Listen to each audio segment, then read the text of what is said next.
Hello. Hello, chat. I hope you can hear us all this week. Hello, chat. Chat, can you hear us? Chat. Let me check. We're still not quite live yet, so give us a second. This is, assuming you can hear us, this is Magic Fish Radio, and we do tabletop RPG streams on Tuesdays and Saturdays. And I guess we talk such shit about the publishers that they never signal boost us. Chris. Well, I do.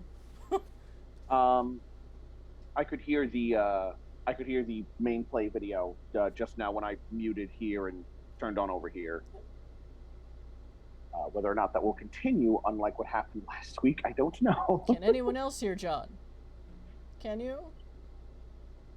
John. This is how you. We're all live. This is how you can tell we Audio, don't have I very mean. much of a live audience aside from the very low number on the screen. But this is Magic Fish Radio, and we stream anyway. We do tabletop RPGs on Tuesdays and Saturday nights. Tonight it's Tuesday, so it is the now aptly named Campaigns in Disguise, because whatever John starts, it doesn't quite go how we're expecting. Like how we showed up to play G.I. Joe, and suddenly there's a Transformers crossover, which I feel like I shouldn't be surprised about, but here we are. Join our Terminator. Yep. Oh yeah, Terminator. Let me turn up that a bit. And yeah, I forgot to change my name on the thing. I'll do that in a second. Terminator. Your government name is out there. My government name? That's not actually my whole government name anyway. I'm just being silly. Yeah, we have fun here. We are basically playtesting G.I. Joe to see if it is playable. There have been a lot of opinions to the contrary, and we're gonna see what we can do with that. But you know, house rules are our friend. You can buy buffs and nerfs for the players, and just the players this time, because the GM didn't want anything. With channel points. You can buy as story points, or rerolls, or a Joe debrief where we have to pause the action for a minute, and one of us, you have to specify which character, has to monologue for a minute. I figured we'd try it out, but then no one bought any, because no one watches us live. Whoops. Players, we have one reroll in the pool, and nothing else.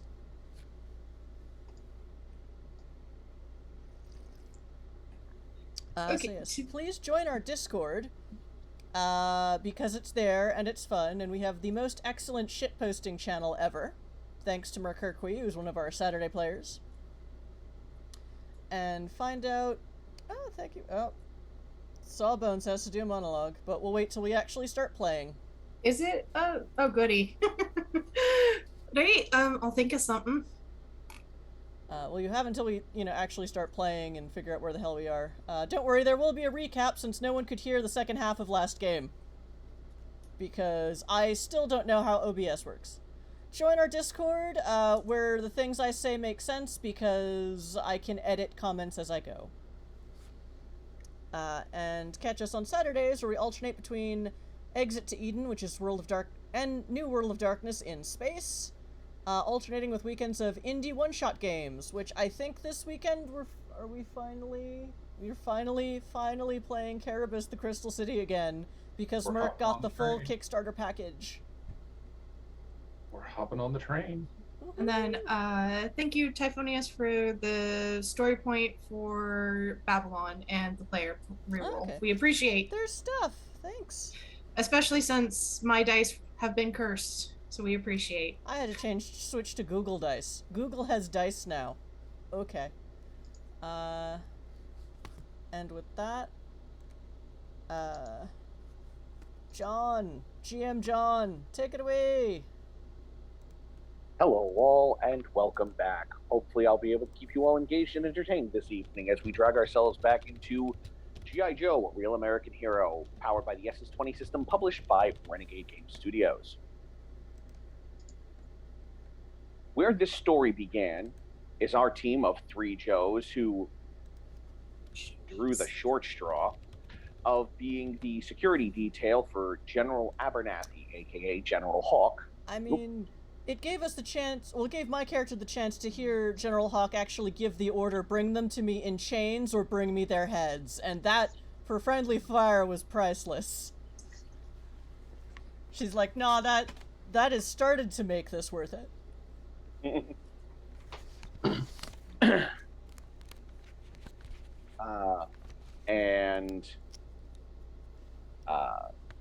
They went to a meeting of the oversight committee where there was going to be discussion about augmenting or replacing Joe's with several people bidding new mechanical enterprises, which to those viewing at home, if I was able to put up these images, would have looked very much like various forms of Terminator from the Terminator franchise, and of course the vehicle modes of the drones from Beast Machines. Most notably the original 3, Jetstorm, Thrust, and Tankor.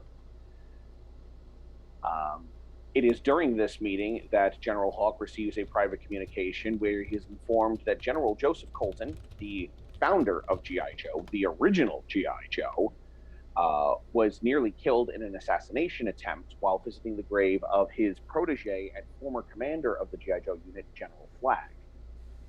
General Flag's body had been exhumed and removed at some point before he and Doc Sr. were fired upon.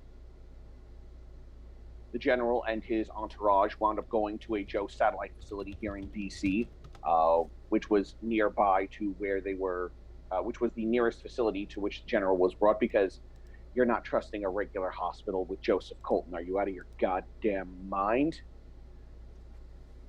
It is at which point conversations are exchanged, subtle clues are dropped, and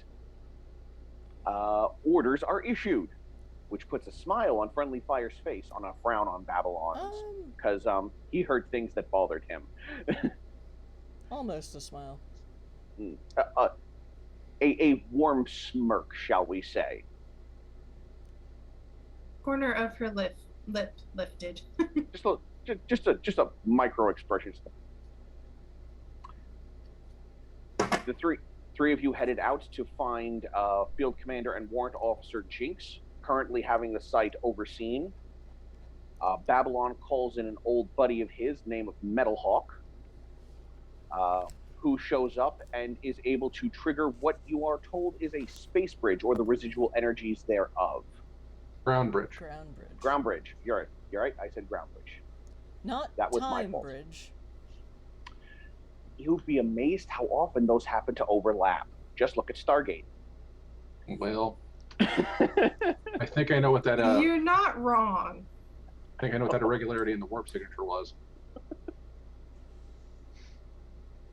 But yes, you all stepped through in the event, hoping that it would lead you to or near enough to the original source of the energies, and you find yourselves not in the launching facility, but in a desolate future state, with several of the Skywatch suggested models soaring through the air, rumbling across the down and revving through the streets.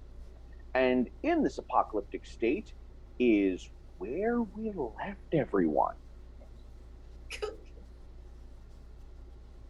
So yes, the three of you and trusty Valley Girl droid Butler, who is still fretting over her goddamn boba tea, are now here in what looks like a nuked version of DC, with a giant floating robot head in the sky. Yes, if you've watched Beast Machines, you know exactly the thing I'm talking about. Babylon, what is that? Giant floating robot head. One that you know? No. John, do I know this robot head? No, you don't. You don't recognize it at all. We're not on a name basis. Great. Yes, question. No, I was just, how does the monologue thingy work? Because both Babylon and I have to do one, so figure we get out of the way. With the Joe debriefs, how these are going to work, or at least how they were going to work in my head, was a bit like in a reality TV show or in a television series. Yeah. When only you have one. Typhonius bought a story point Oh, okay. Yeah. One for me and one for Babylon. Thank you. I was Okay, never I was mind. gonna buy one for everybody, but it was still on cooldown, so you just Okay. got yours first, and I was gonna kick in the others later. Works for me. I was just, anyways, back to. So basically, like trying to burn a truth in the 2d20 system, you can take a moment and basically cut away to you sitting down, giving a debrief on the operation, and it'll allow you to describe and change something in the environment to, one would assume, suit your desires. For example, you find yourselves in the midst of a firefight in an area, and then you calling your Joe debrief to alter something about the scene, suggesting that there was maybe a wait, what? We can do that, but that's totally not what I told you this was. Oh, I'm sorry. Yeah, this was this is like in Reliables, where someone just monologues about what their character is thinking for a minute. If you want to make it like GM powers or a mild form of GM powers, we could do that. Well, that's what story points do. Story points allow you to, like, fix some things, like allow you to fix a reroll. The GM story points can allow me to add some stuff to the scene or add other story points. GM story points aren't a thing. In the system. Oh, okay. Yeah. You can spend story points to re-roll things, roll a skill test as if you're specialized but you're not, add +5 to a defense pool, or add +1 to all defense pools, gain temporary access to a minor piece of equipment or 2 useful in the scene, get a clue when stumped. Whereas when it had originally been described to me, I started thinking of them as burning the fortune points in 2d20, where you could effectively alter the scene in a measure that was in your favor, which is why I suggested making them so expensive. Oh, okay. Well, okay, then I guess that's what they are now. Okay, right. Cool. So if you find yourself, make that more explicit in the. I'm sorry. I thought it was. That was my fault. There was a miscommunication there. But yeah, so if you find yourself in a point where you want to insert your debrief to basically describe the scene in a way that might give you a more fortuitous aid, for example, you're trying to sneak past a guard, and you then call in your debrief and it was very fortunate for us that the guard was distracted by a phone call inside the guard booth, where he turned his back to us just long enough for the 4 of us to make our way across. Got it. Okay, so I will say it is no longer a full minute long. Okay, so I will say though, if you do, just for chat, if they wanted to buy that power originally, inner monologue was always, oh my god, my thesis, like I could take one of these and I could dissect it, and the advancements we could get in the nanotech, not even robotics and cybernetics in general, the limbs we could make out of these things. Do they transform like Babylon's friends? And that's just the whole, spiel right now, is going in sciencey nerd and wanting to do thesis. And Babylon also has a Joe debrief. Oh, well, thank you, Pure Dark Nature 85. You're welcome. Oh, that's you. Yeah. That makes more sense now. I'm just gonna. So yes, you hear the sound of rumbling train treads, revving what sounds mostly like motorcycle engines, and the roar of jet engines above you. What would the 3 of you like to do? Find cover first. Find cover. See if we can see if there's anything that's broadcasting on the Joe frequency. Okay. There are plenty of burned out and blown out buildings for you guys to take cover in for the time being, and you can try cycling through the Joe communications. You're moving through all the different frequencies that you have. Eventually you start just tapping through. You do eventually hear a voice come through going, enemy contacts, abort, we're falling back. Can we get a location on that? Do any of you have the capacity or the equipment that would enable you to do that? What would that equipment be? I have sawbones and a droid. I was gonna say, can Butler, have... Sure. Okay. Then Butler can make me we'll assume that they have some sort of GPS tracking device on them. Yeah. So this would be a technology GPS. Okay. So smarts, let's see. 2 and all essence. Okay, so just This is when we find out that no technology specializations were bought for the droid. No, she's got technology. She's just more used to being a nanny bot. Okay, so 14 plus essences are 2, or 12 plus 2, 14? Okay, like, I can find them, but are we really running towards the people that are saying they're running away from a thing? Like, that just totally seems counterproductive. Well, how else are we gonna find allies here? Fine. I don't like it either, but they're right. We got to, Butler. So Butler starts floating out. We're G.I. Joe. We walk towards danger, not away from it. I mean, to be fair, there was one time I was trying a new explosive variant, and Butler very wisely shut the door and waited till I was done. So Butler is floating away from all of you. Truck. In case you can't just give us the location? So she's leading you to the location. Okay. But Butler wasn't going to stay behind in this place, are you saying? Did she tell us the location? Yeah, she gave you the basic GPS coordinates. It wasn't far away. It takes about 10 minutes on a like hard push, Okay. So they're adjusting. Yeah, they're adjusting to the signal, and eventually you come across what looks like about 4 or 5 people in just ragged clothes, currently firing back blaster fire at these 4 massive-looking tank things that you remember seeing the. Yeah, at the boring meeting. Yeah. They're continuing to roll forward. The cannons that are mounted up here, the 3 prongs spinning around, firing debris because they're basically railguns. So you're just watching them fire off chunks that leave giant holes in ruined cars and holes in buildings. And I say 4 or 5 people because, there are a couple people on the ground, but you're not sure how many parts belong to one person.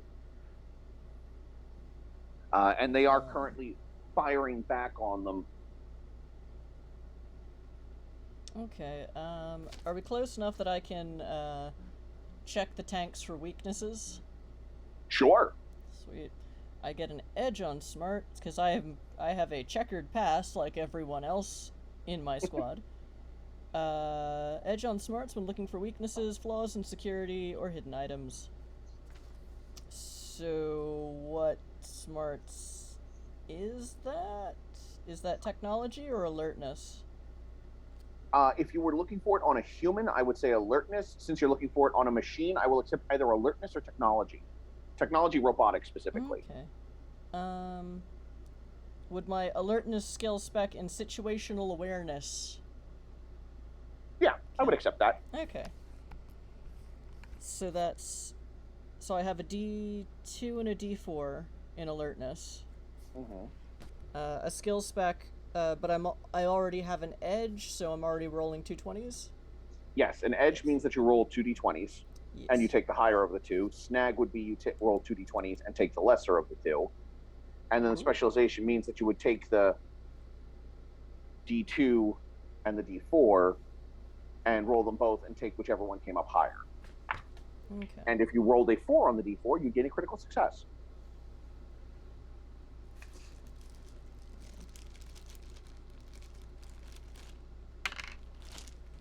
Okay, so that's a 1 on the D2 and a 3 on the D4. So that is... So the higher one was a 16, 19. Okay. On a 19, you can identify a couple of what look like weak points. You notice that on the head of the tanks, there is a red visor that appears to be their optic sensors. Yeah, very Cylon-ish. Yes, there's a little red like going wow, wow, wow. So that's, blinding an opponent is always an effective strategy. You also think you've identified the power source for the railguns, which are located on the actual back of the cannon portion itself and are built into a portion of the tank, so you might be able to damage that, taking down that one particular bit of equipment. Mm-hmm. But those are the only two weaknesses that you're able to pick out on a 19 right now. So the tanks have like a head on them, and on one side is the Cylon eye, and the other side is a power cell? You have 4 sets of treads, 2 in the front here, 2 in the back. And its body is about 7 feet long, and built up on top of that is something that could vaguely pass for a head with a red visor, the cannon up over here, and what looks like a set of missile pods that they aren't currently making use of. What would happen if I shot the missile pods? The missile pods currently have the safety plating covering them, but you know what missile pod guards look like. So if this were to open up, you could attempt to shoot at the missile pods if you wanted to hold your action for that. How does my character sheet work again?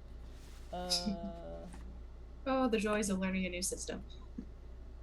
John, I would like to do something foolish. All right. Oh yeah, do we roll initiative or what? Not yet, because you guys haven't opted to join the fray. Okay, how far away are the tanks? They right now are about 250 feet away from you, but slowly approaching. And the handful of people that are currently firing at them, trying to flee, they're about 125 feet away from you. Okay, so a rifle that covers 100 to 400 feet would shoot it in the face. Yes. You would be in the range then of firing with disadvantage, basically, so firing at a snag, because you'd be firing over 100 feet. If it goes the... Wait, so... When it says, much like in 5th edition D&D, when you see a listing of like 30/60, anything fired between 30 feet and less is without penalty. Anything beyond that leading up to 60, you would be firing at disadvantage, and you can't fire further than 60 feet. That's how that works? Yeah. Okay. And Essence 20 did the same thing. So anything within 100 feet and less, you could just roll normally. Anything beyond that, up to 400 feet, you could fire with a snag or disadvantage. Okay. Well, I have a rifle, and I have, I'm qualified in assault rifles. Not just trained, but qualified. Because I took a merit, or whatever we're calling merits in this game. Let me Actually, let's see what Babylon wants to do while I look at the book real quick. I'm not close enough to do the thing I want to do. Oh, okay. So I'm going to get closer. Well, what was it you wanted to do? I wanted to pick one of the tanks up and turn the guns on the other tank. Yay! Yay! Gun kata! I mean, if you guys want, you can sneak down this parallel street here to try and get closer and, hopefully get there before these refugees are gunned down. Yeah, I think... How bad do the rebels... I don't know what they are. The guys communicating fighters on a Joe frequency? Yeah. Their clothes are wrecked. There's some blood splotches on there. You might have been able to save that one guy, but the tank is currently rolling over what remains of him. Yeah, she kind of winces at that. It's like, It's like those tanks are very loud, but you can still hear the sound of the bones crunching. Oh. So now you're down to 3 refugees running away. Okay. For them to withdraw towards us, and we'll cut off the advance.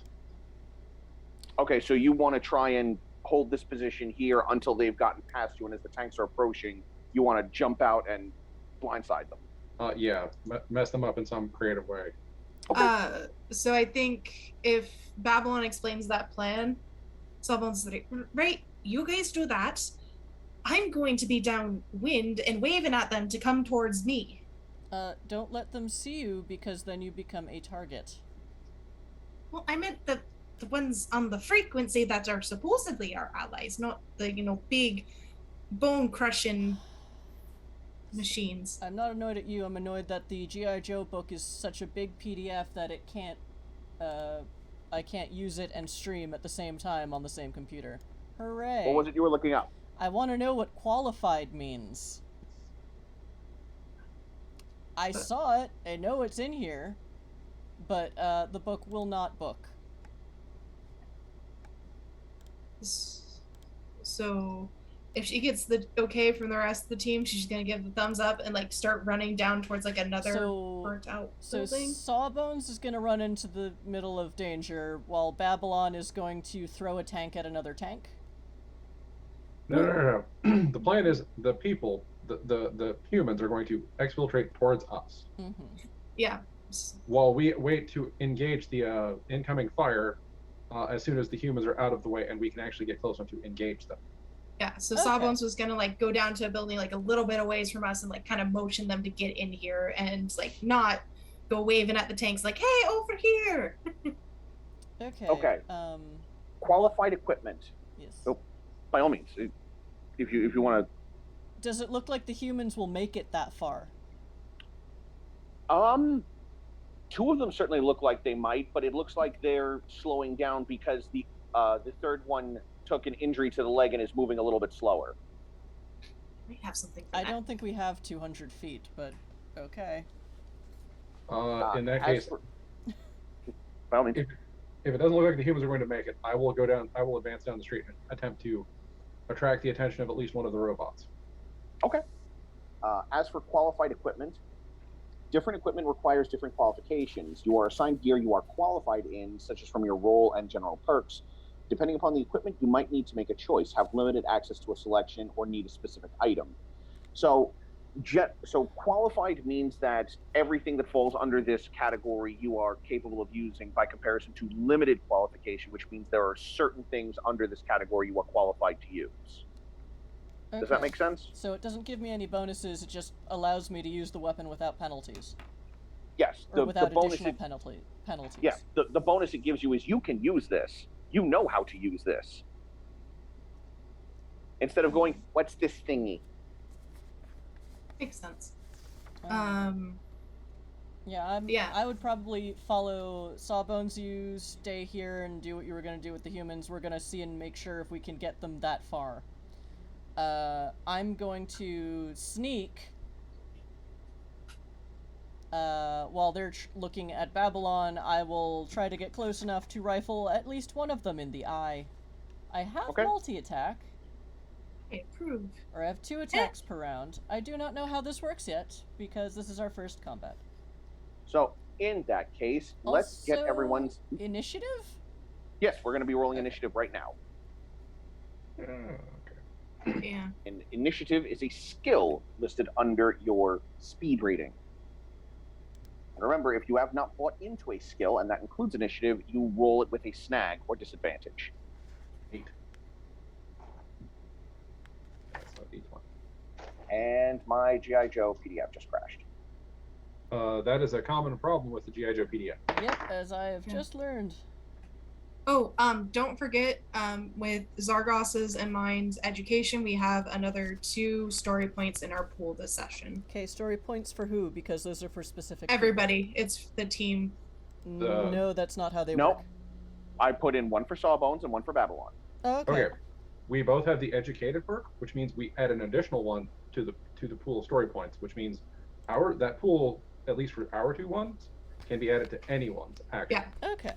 So we have 2 freebies floating around as needed. Okay. So we have 2 of those. We have 2 rerolls. And let me bring up the documents with all the rest of my perks on it, because they wouldn't fit on the stupid character sheet. With alert, always alert, it says I roll advantage with initiative. However, because I don't have any points in it, it just cancel out to be a straight roll at this point, correct? Yes, like advantage, disadvantage, it would just cancel out. And as for them,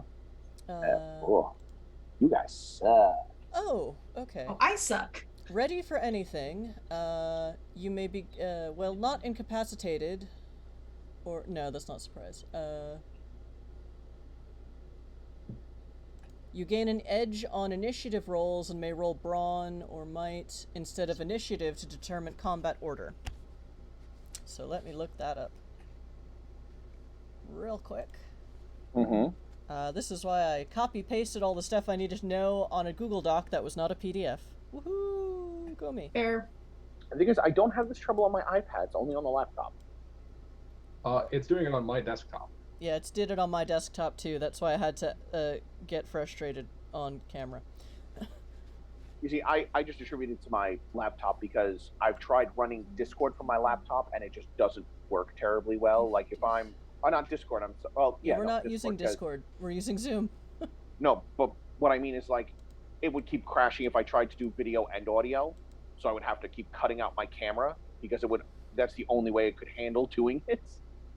Which is why I stream off of my iPad. Okay,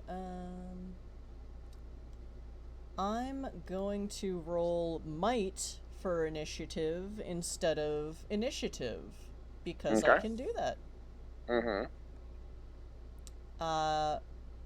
And I gain an edge on initiative rolls. Sawbones got a 3. Sawbones' dice are not like... My dice, I don't know what I did to them. 10.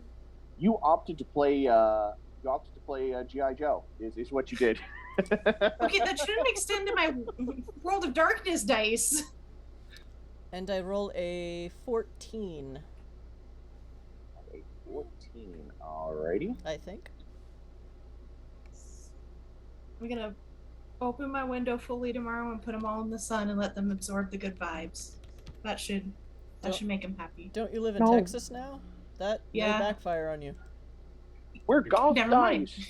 We need the darkness and some emo music, possibly some weed. Oh, so I haven't been playing enough MCR. My bad, dice. My bad. Because it's not a phase, Mom. It's not a phase. So, first up in the initiative order are your refugee-looking fellas, who are scrambling by as fast as they can while returning fire. They are not returning fire terribly well, as it's mostly pinging either off or missing entirely the armor of the approaching tanks. Which brings us next in the initiative order to friendly fire. Let's see. Okay, I thought you said sawbones for a second. My brain did not process that. I'm like, I had a 3, John. Yes, I know. You're going last. Reverse That makes order. sense. Kidding. Oh, fun. I have all these fun things that I can do if I use a shotgun. Which I also have, but that's a range of 20 to 60 feet. Yep. So how close are we to the thingies? We'll say that during your initial questioning of what to do, they have closed in, so they are now 125 feet out. And the refugees at this point are just about to pass the alleyway you are positioned in. Okay.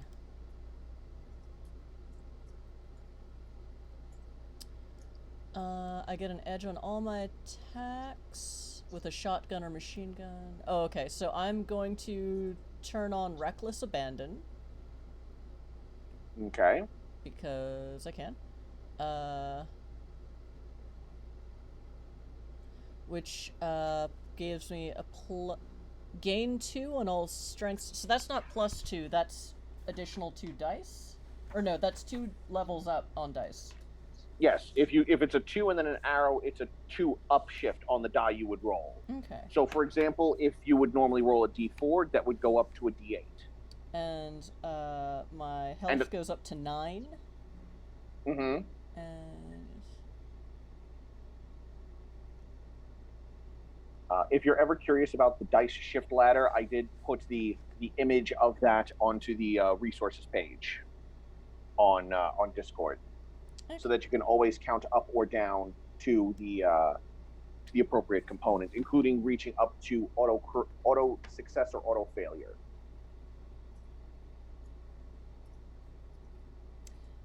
What do they mean by submachine gun? That a specific weapon or anything that isn't a machine gun? There's a specific submachine gun weapon. Alright. Yeah. I do not have it. I have a shotgun and a rifle. We'll see how this goes. Okay. Pew pew.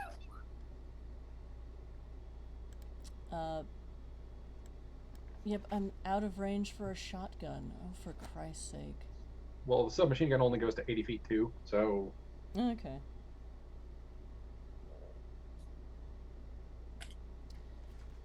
Alright, then I guess I'll use a rifle and not get to use any of these fun things. Aww. Don't worry, they'll be close enough soon. Mm-hmm. Well, yeah, but some of the... It's Ambushmaster, so it has to be a surprise, and it has to be the first round. I will say this, is that you can probably cut through this burned out building to get close enough to them to do all your fun shotgun shit if you want, using your movement. Yes, I will do that then. Okay. Otherwise I will, So you will whine inside all day. You will hunker low and you will cut through the broken storefront.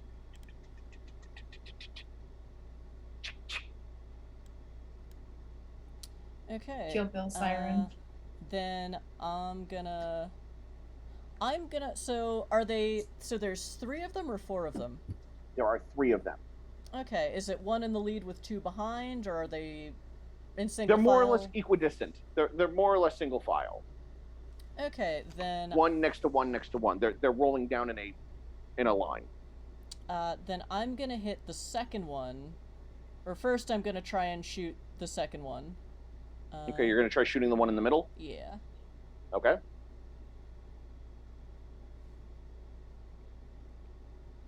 So this is my shotgun. I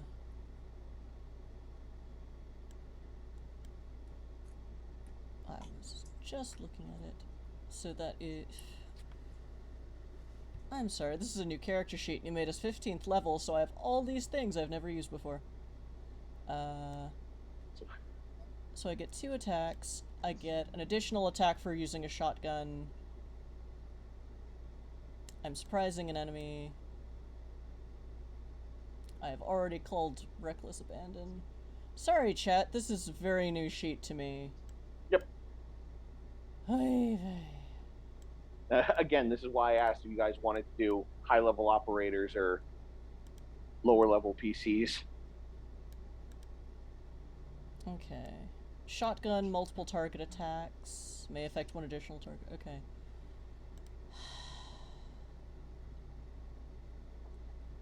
Oh, there it is. Okay, bolding that so I don't lose it again. So I roll with an edge, and this is...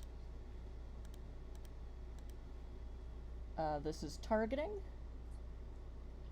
For this would be targeting, yes. And I have a skill spec in shotguns. So how many dice do I roll? Well, how many die did you purchase into targeting? I have up to D8. Okay, so you would roll a D20, a D2, a D4, a D6, and a D8. Okay. So that's 1. And I have an edge on it because it's a shotgun. So you would roll with advantage, so 2D20. 1, 2, 3, 4, 5, and that's a 1. So that is 15, 16, 20, 23, 24. To pop the middle one in the eye. Okay, yeah. You swing out the shotgun, you fire past the closest one to the one in the middle, and that definitely hits. And you blow out a good portion of its optic sensor in its face. And at 6th level, Sky Full of Lead, your submachine gun and shotgun multiple target attacks may affect 1 additional target within range. Multiple target attacks, does that mean if I shoot this one again, something will blow up on one of the other ones? Actually, I need to double check something on the shotgun real quick. Or is it only... Oh, do I only get, 1... It says I have multi-attack on it. But I don't know how often I have to reload it. Damn it. No, the issue I'm running into here is I don't remember if the shotgun is treated as an area of effect weapon. It is when you're a door kicker. It very specifically says, sky full of lead, your submachine gun and shotgun multiple target attacks may affect one additional target within range. Yeah, but a shotgun starts as a default of hitting 2 targets within the effect of the cone. Because a shotgun fires at a conical burst. So you can hit up to 2 characters.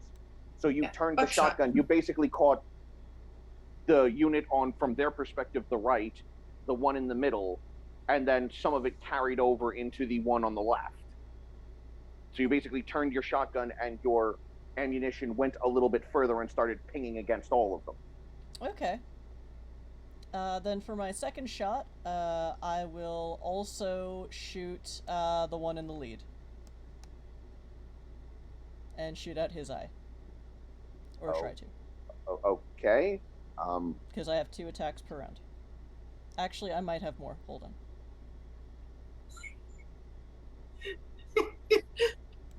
Look, you can see in John's face, audience, I miscalculated this fight. No, I'm trying to figure out what she means by the one in lead, because they're all side by side going forward down the they're side by surface. side. I thought you said single file. Yeah, side by side, rolling down the street. Okay. They're in a line, not a call. Okay. Yeah. I misunderstood that. That's No, okay. that's fine. That's why I was confused for a second. Then I'm gonna aim for the eye of the one closest to the building where Sawbones is. Okay. So, roll to hit. Okay.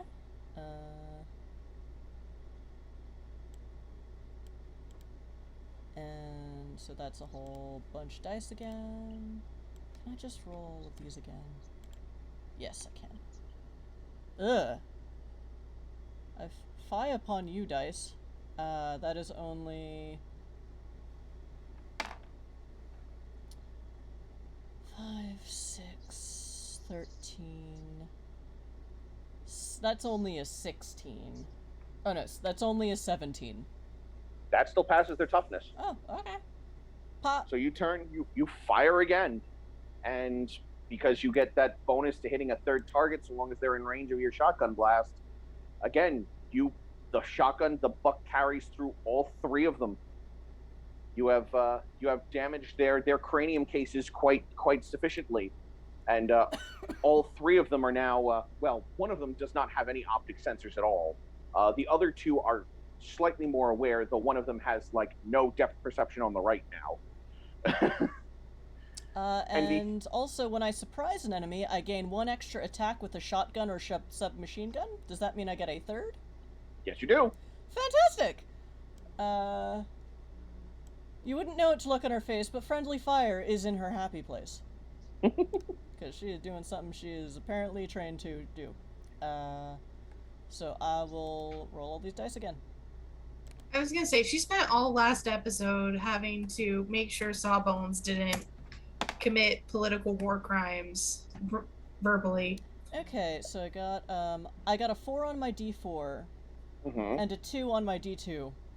Okay, unless you have a perk that lets you score criticals on a D2. Okay, you would only score it on the D4 then. Okay, so that is 11, 15, 16, 17, 21, 23 to pop the one on the other side now.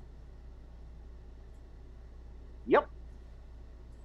So you're all standing in position, waiting for things to turn, and no one is more surprised than the haggard human gunman when this figure just steps out and begins firing a shotgun into the tanks.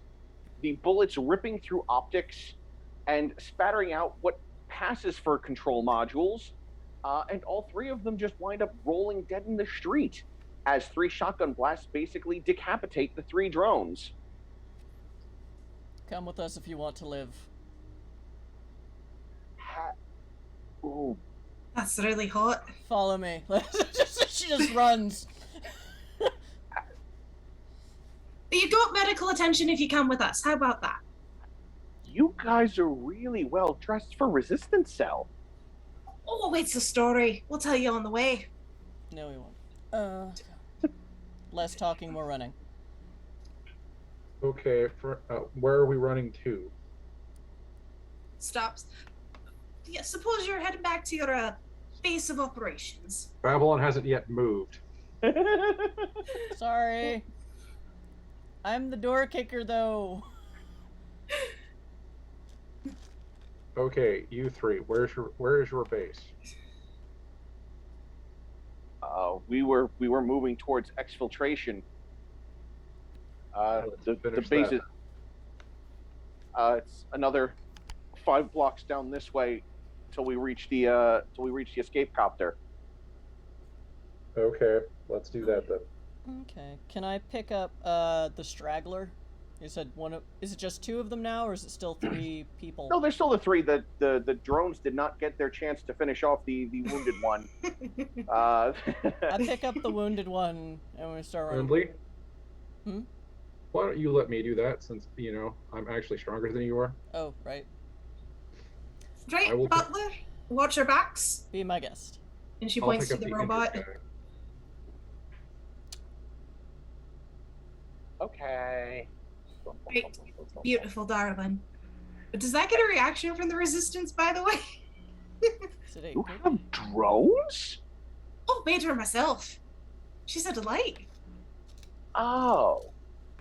You found the resources to make drones? We'll explain later. Yeah, just Running take us now, to your explanations commander. later. Right. So you all managed to take off running. Once you're about a couple blocks away, you see these other units come rolling down. And the best way to describe them is they have long treads, but instead of them being flat along the ground, they're on the rounded edge. Almost to the point it looks like they're rolling on 4 treaded legs, almost like some sort of deformed mechanical insect tank. And they are rolling along, approaching the tank drones, and then they begin to dismantle them and repurpose their components. And it is it's a very efficient organization, but if any of you were mechanical in nature, this might be the equivalent of watching someone come along and just start hacking up a corpse. Yes. What would happen if I were to spend a story point to say I planted a grenade on the bodies of their dead? Just the one? Well, how many do I have? I think Sawbones gets a little distracted watching this. I have 2 frag grenades, so... You wish to use both? Party, will I need these story points for more later? Will you need the story points? Will you need the grenades? It'll be fun to watch. Yeah. We'll just keep going. That's fine. Okay.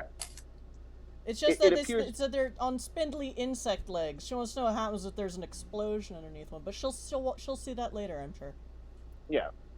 But again, like, the legs aren't like clomping along. They're weird. Do you remember those creepy hand and foot wheeled characters from Return to Oz? Yeah. So it's like it's on rollerblades? Kind of, except it's tank treads running up what would be the forearms and the calves, and it's rolling on the front wheel portion. So it's like a Landstrider from Dark Crystal, only they're wheels with treads. Yes. Huh. Okay. Yeah, I really want to take one of those out, but we'll do that later. It's deeply unsettling. Yeah, I think someone has to like tug Sawbones because she's watching, just fascinated at this new ecosystem. I probably just pick Sawbones up after Babylon takes the injured one. It's like, let's go. And is she injured? She will be. Let's go. You just let me down. No, I can't. You run a couple of blocks and you find what is basically a completely demolished city block, and that's as not you're really approaching, a surprise at this point. They're all demolished. But what I mean is there's like nothing here. Like, they've removed all of the building instead of it just being ruined building. Oh, okay. And there is a brief moment where there is this soft sort of crackle of lightning before the optic camouflage fades. revealing an exfiltration vehicle. At which point the side opens of the carrier copter, and a figure steps out and points a gun at all of you. Oh, hey now. I've got Sawbones on my shoulder. I'm assuming she's facing the front and is able to do this at least. Yep. Now, I recognize a couple of the people that are with you. I don't recognize the rest of you. And as the figure steps out of the copter, you see that it is Doc Sr., but now Doc! many years older. You're Even- looking well. Doc Right. Senior? Yeah, the one who was serving alongside Joseph Colton, that you all Okay. spoke to him at the satellite So facility. now he's even older. Okay. Yes. Did you do the nanite treatment? I got to ask. He looks to be in his early 70s. Right. I don't know how you know my call sign. I think we're from the past. Let us in. Right, we kind of worked for G.I. Joe in 2000, but I don't know. Run now, What do make sense later. You There's can a- kill us once we're on your vehicle without a problem, I'm sure. There's a crackle on his comm system about an airstrike coming in. Make me regret this, and I'll put a hole in each of your heads. Move. Understood. Can I get down at That's least? what I suggested in the first place. Oh, okay. I put Sawbones down once we're on a vehicle. Yeah. So you all, She you climb will reach out a inside. hand to help out, like, the more wounded one onto the... You all climb aboard. The door shuts. Doc Sr. slams on the side with his fist. Let's go. You see a thumbs up from the driver's seat as you watch a similar crackle across the windshield from the inside, and then boom, boom, boom, boom, boom, boom. But as the motor turns, you hear it start to rev up, but then you hear it suddenly go silent, and then you feel the lurch of the helicopter raising up. As apparently once it starts running, it just muffles the noise, which is very weird. But a good idea. But you feel the lurch in the lift as you are taking off, and you can peer outside the windows as you watch a squadron of about 5 of those jets come flying by, and then drop several bombs over the areas where you had just watched. So you're watching as that 5-block stretch is just being detonated. Carpet bombed. Yeah.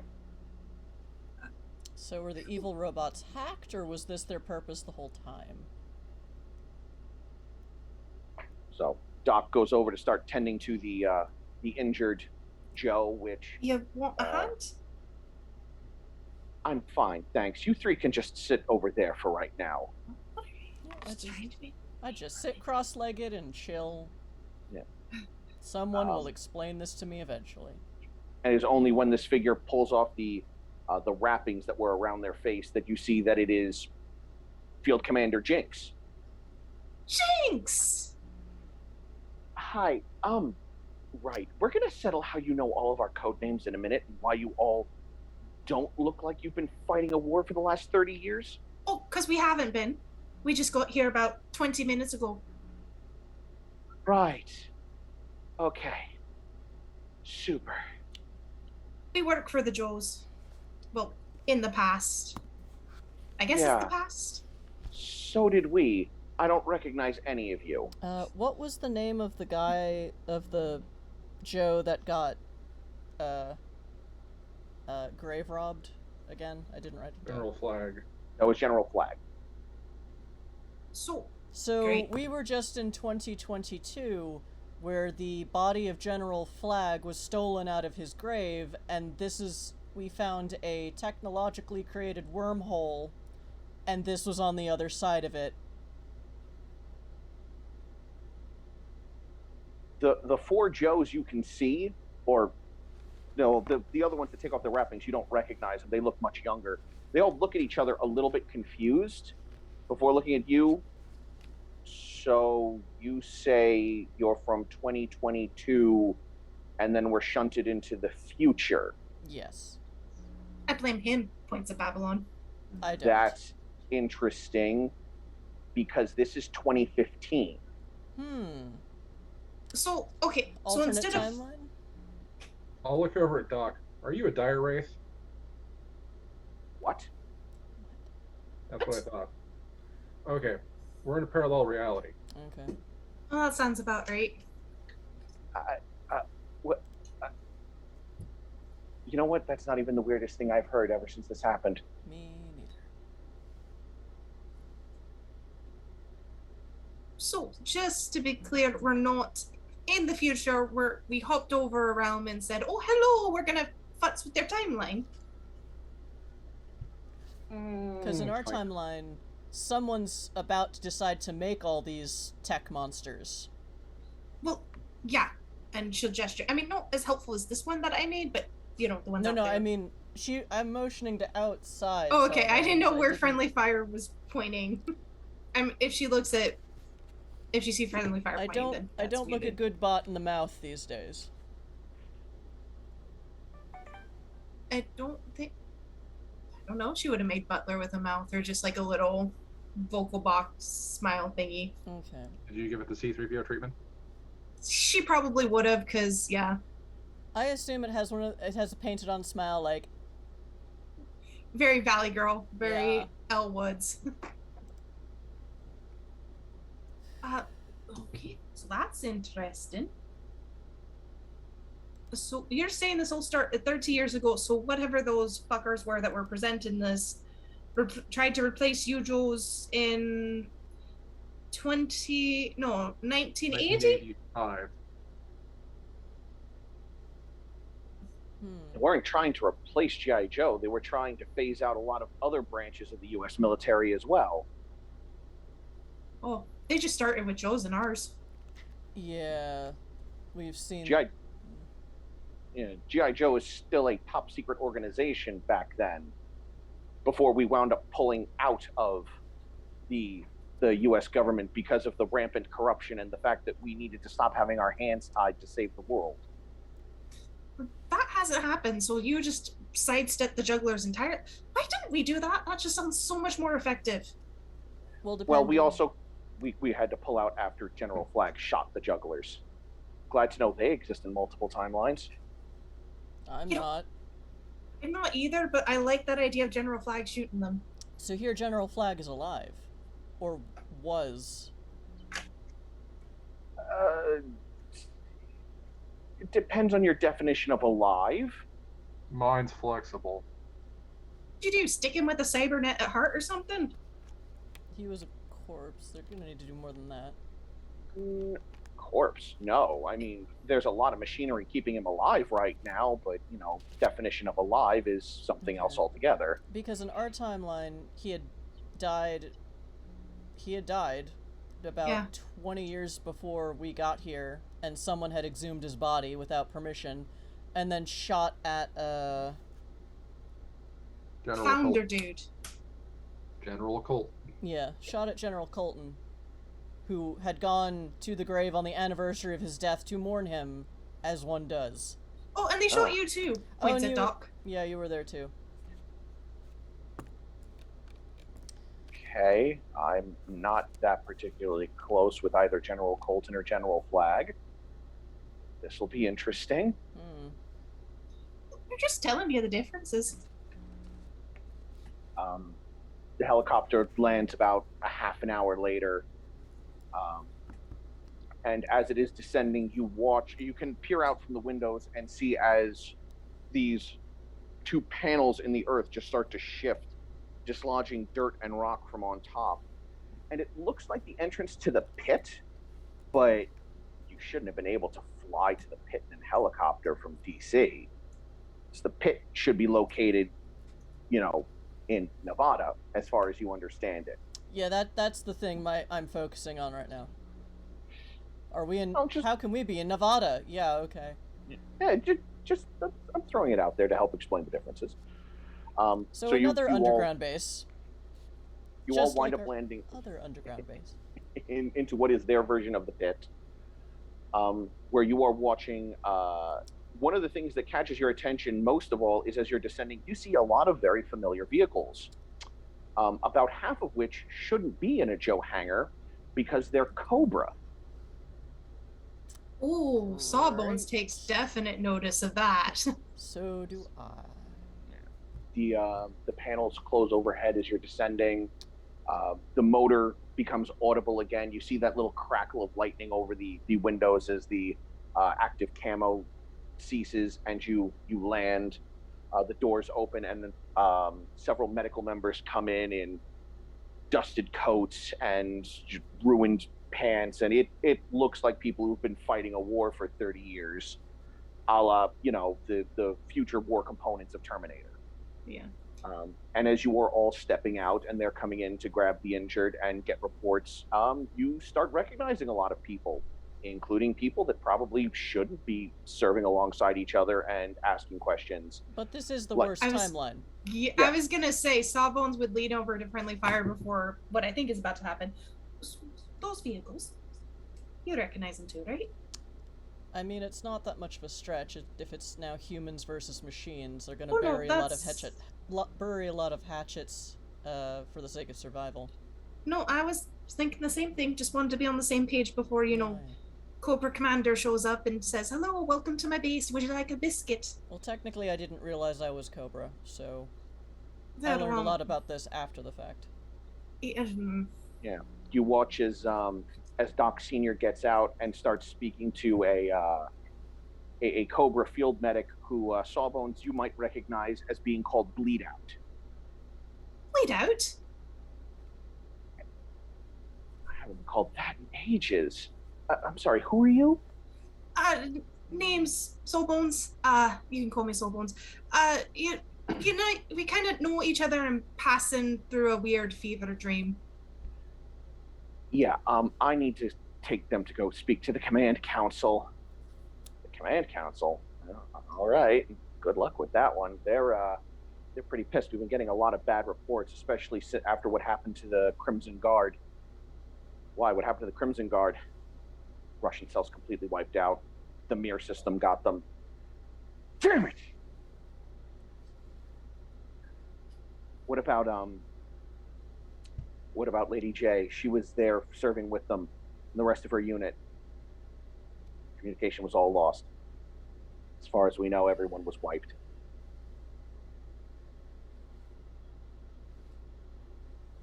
While they're having this little monologue, I will check other frequencies to see if anybody else is broadcasting. Okay.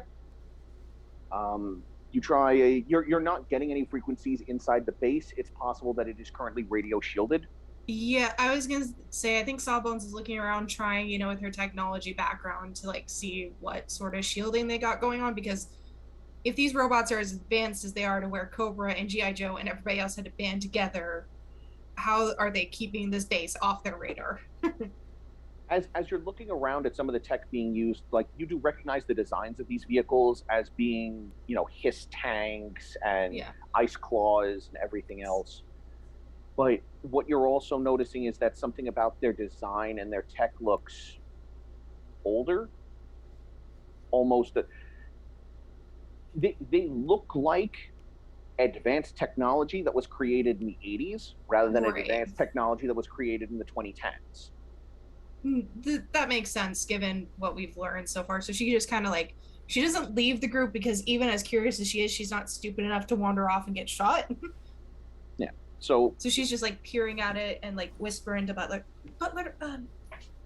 be here and secret, just make note of all the technology around us. So, might be able to improve it later. I'll wait for the manacles.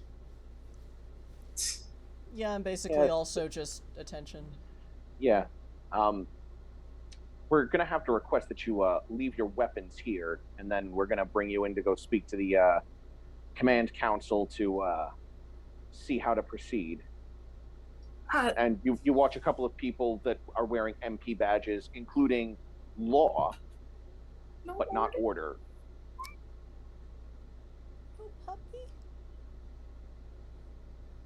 So Law is standing there ready to receive your firearms.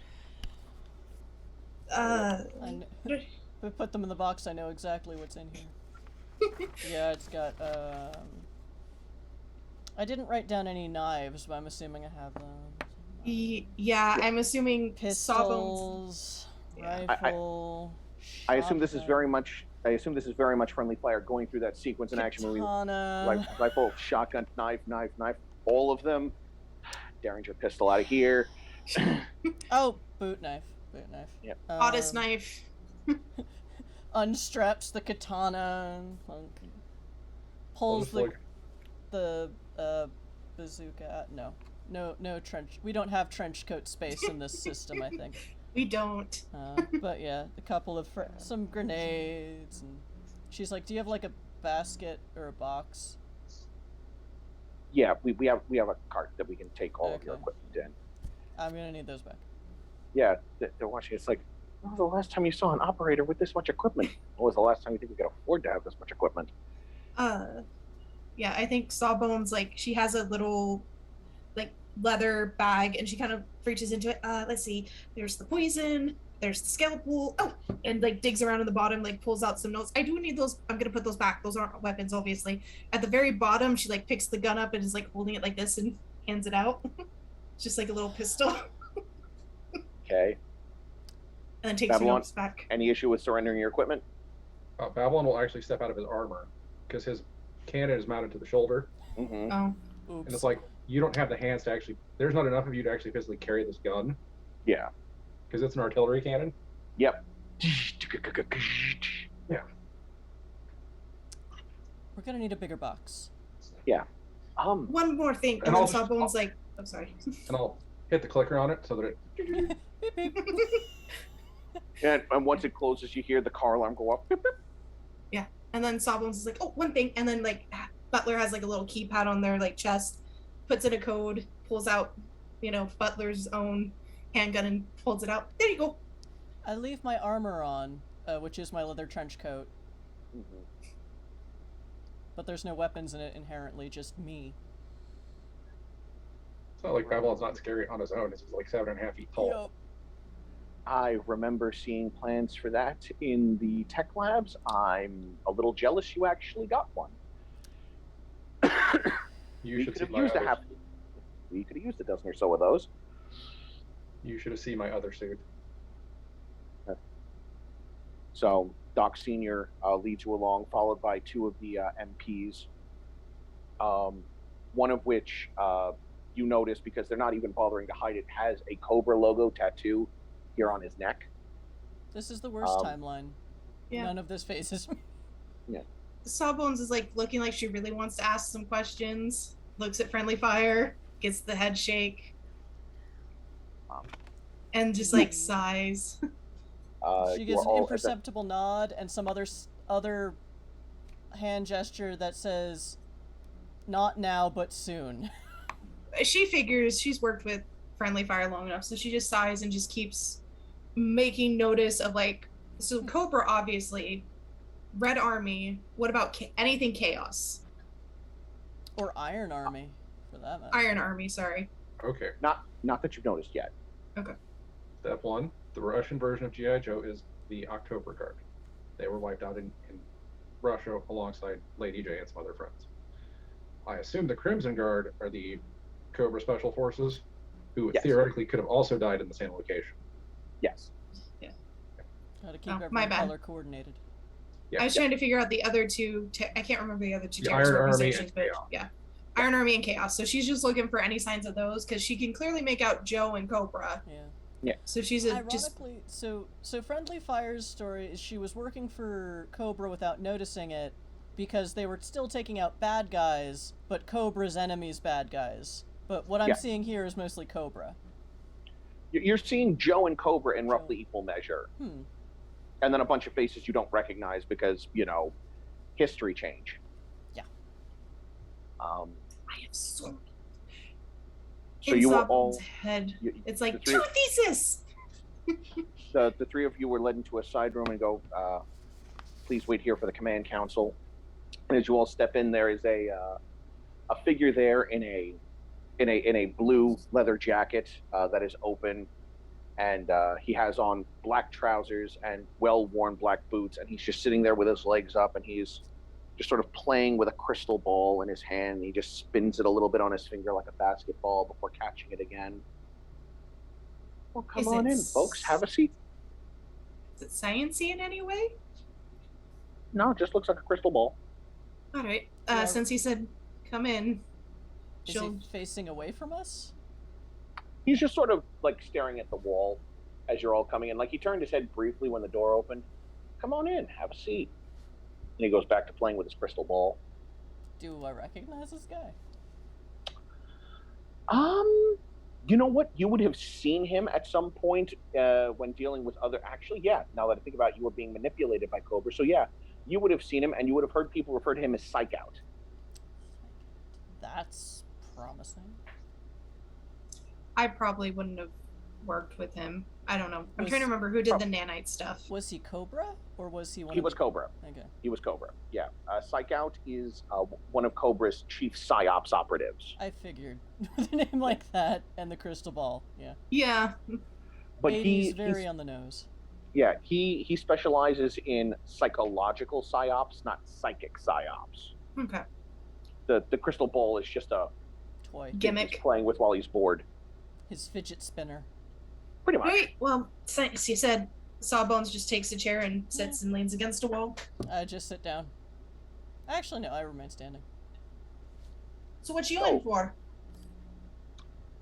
I'm just here killing some time because I got off a mission where too many people died. How about you lot? You're all looking a bit polished and clean and not ragged. What's your guess? Just humor me. I want to see how close you can get.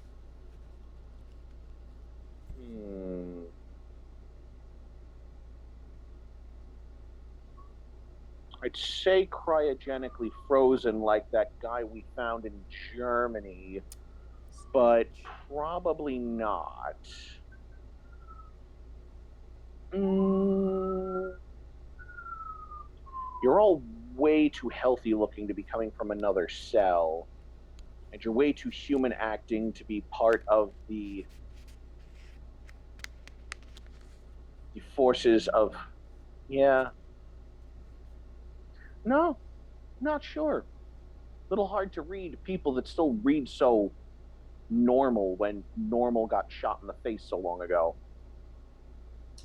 That's fair.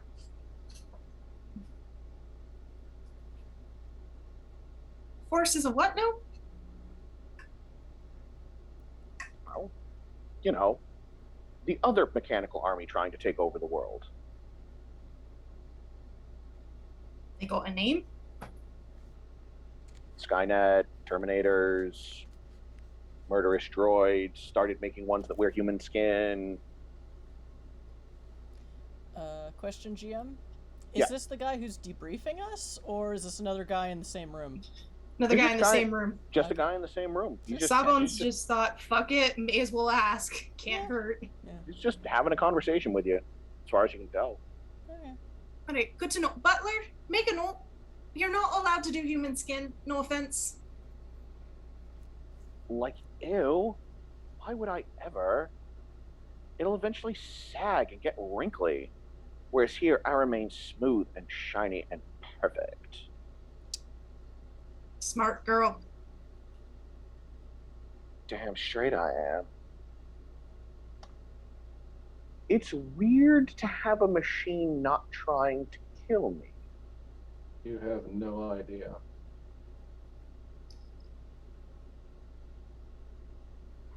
She makes a mean hot cocoa. Do you guys still have hot cocoa? It's been ages since I've had any sort of hot beverage with caffeine in it. I mean, probably one of the cruelest but most intelligent things they ever did was to burn all of the coffee fields. And you just see Sawbones look at Friendly Fire and sign in their modified call sign stuff.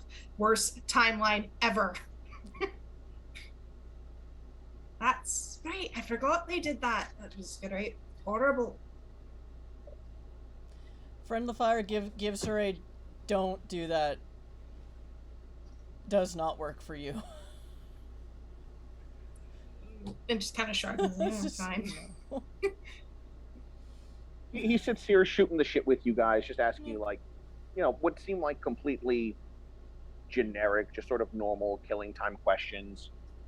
Oh, they're probably not. I'm not answering at all because I'm waiting for the actual person in charge to get here. I'm only telling this story once. Yeah. I mean, Sawbones isn't telling the story. She'll just answer the questions and like shoot the shit with him and try and be as vague as possible. Yeah. Friendly Fire is going to. I don't know what I have that will help with this, but basically, I guess insight check this guy. Like, is this part of the? Is this a test or is he just bored? So for this, I would say this would probably be. While he's shooting the shit with Sawbones, she is vibe checking him. Sawbones is providing a distraction. This would be a streetwise check. Oh, I have a D4 in that. Mm-hmm. So.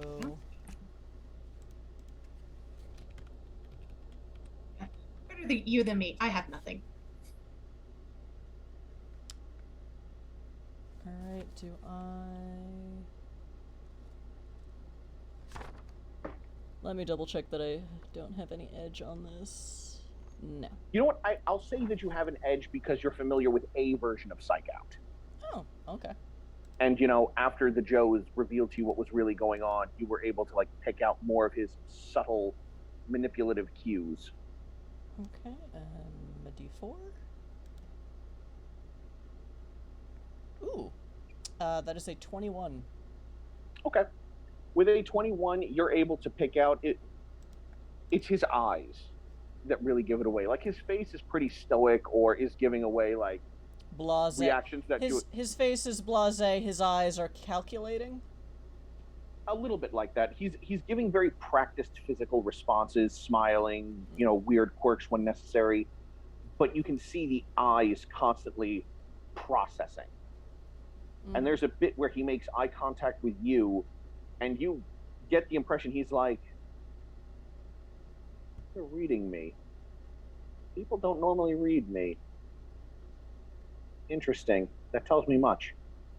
Yeah, I basically, Game sense game. Game sense game. Yeah.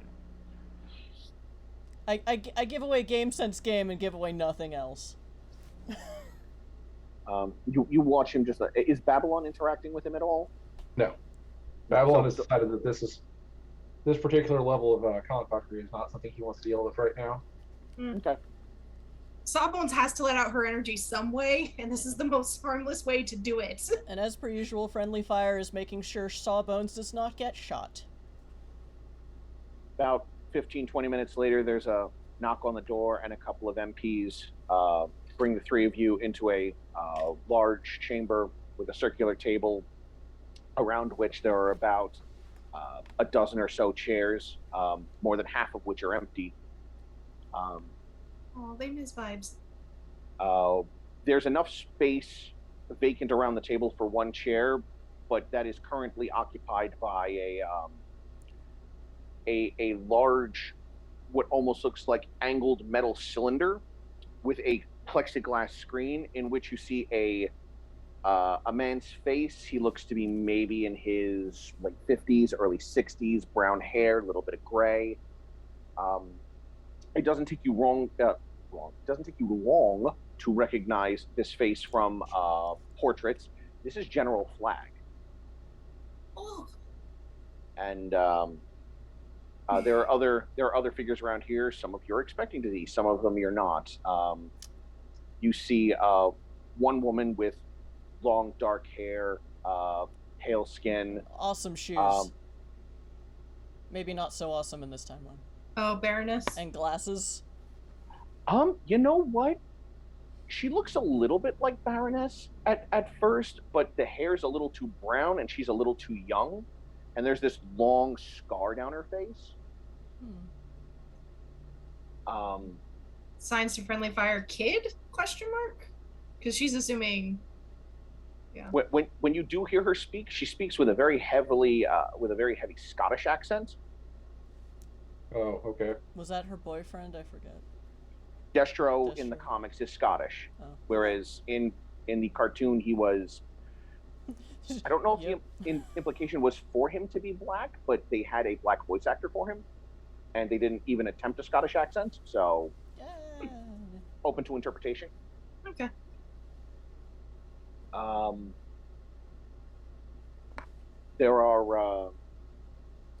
is a gentleman there with a very light brown hair, very striking green eyes, relatively broad-shouldered, but they're mostly all talking and interacting, and there are two figures who, even though it's a round table, seem to be sitting almost at the head of the table, one of which you all recognize again nearly immediately as General Joseph Colton, but General Colton looks like he's, 70, well, very good, healthy 70, as opposed to 103. Cybernetics? Or cryo sleep? No obvious cybernetics. Well, didn't they say he has stuff keeping him inside him alive, so we know? No, that was General Flag. Oh, that was Flag. My bad. Okay. Yeah. And there's another figure there who has bright blonde hair and intense brown eyes, broad-shouldered, covered in muscles, and dressed in a lot of green and gold armor. You two were a bit young, but you have heard his name mentioned before. Babylon, you recognize Serpentor. Oh, that kind of armor. Oh, so that scale armor. Duh. Yeah. Oh. So we would recognize it's Cobra, obviously. It's Cobra and Joe. Serpentor's not wearing the giant Cobra helmet. Got it. And he doesn't have the cape on, but the rest of it is a very familiar green gold armor. All right. I haven't beaten him in a while. All right then, troopers. So, reports tell us that you three claim to be from the past, but give a future date. And you're here to what exactly? Says General Colton as he's looking at all of you. We followed a clue trail through really account for quantum physics. Yes, someone opened a wormhole using technology where we're from. We followed it assuming we would find the perpetrators that we were pursuing, and instead came here. So our straight path kind of took a V into your reality or timeline. I'm not quite sure the technical term yet. Unless the stolen thing we are looking for is here, but I can't fathom yet why. So you wind up hearing a mechanically generated voice coming from the cylinder. And what exactly was stolen? I'm gonna take the lead. She's gonna take the lead on it because she's the most likely to take a punch. At least without armor on. Has Babylon like his excuse? The body of General Flag. You're kind of 6 feet under in our timeline.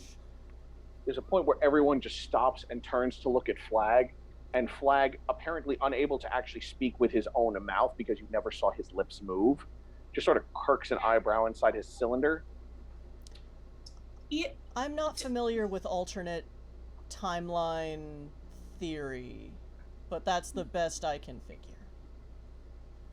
We come from a planet Earth that is very, very different to this one with a very different history.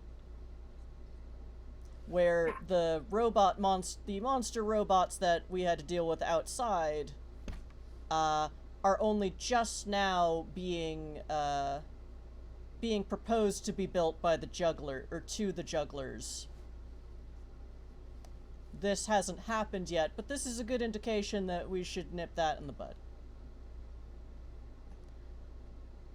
There's a reality where I didn't gun them down. What a load of horse shit. I'm inclined to agree with you, sir. To be fair, that's also reality where you got sucker punched by Major Blood before you could gun them down. Little column A, little column B. Yep. There's a look of confusion on his face. Who's Major Blood? He's a Cobra thug who attacked the pit, and you died in the pursuit of protecting the civilians who were on base. A couple of people start turning towards the ex-Cobra operatives. Serpentor has no recollection of a Major Blood.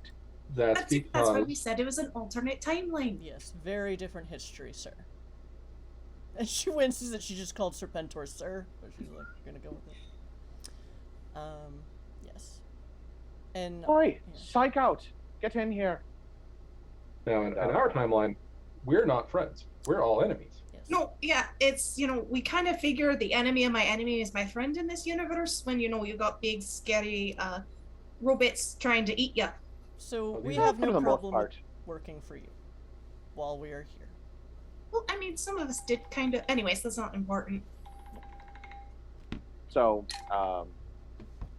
the what you assume to be the daughter of the Baroness, The Duchess. waves Destro calls out plus and- Baroness equals Duchess. No, probably not. and in walks Psych Out.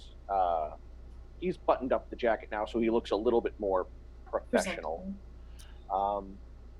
And he walks in and he goes, well, they believe it. They act way too human to be Terminators, so I doubt they're agents of Skynet or Mir. I mean, I did ask you about hot chocolate. Yeah, Terminators disguised as kids have asked about that too. Reach into my pocket, pull out my cigar, light my cigar.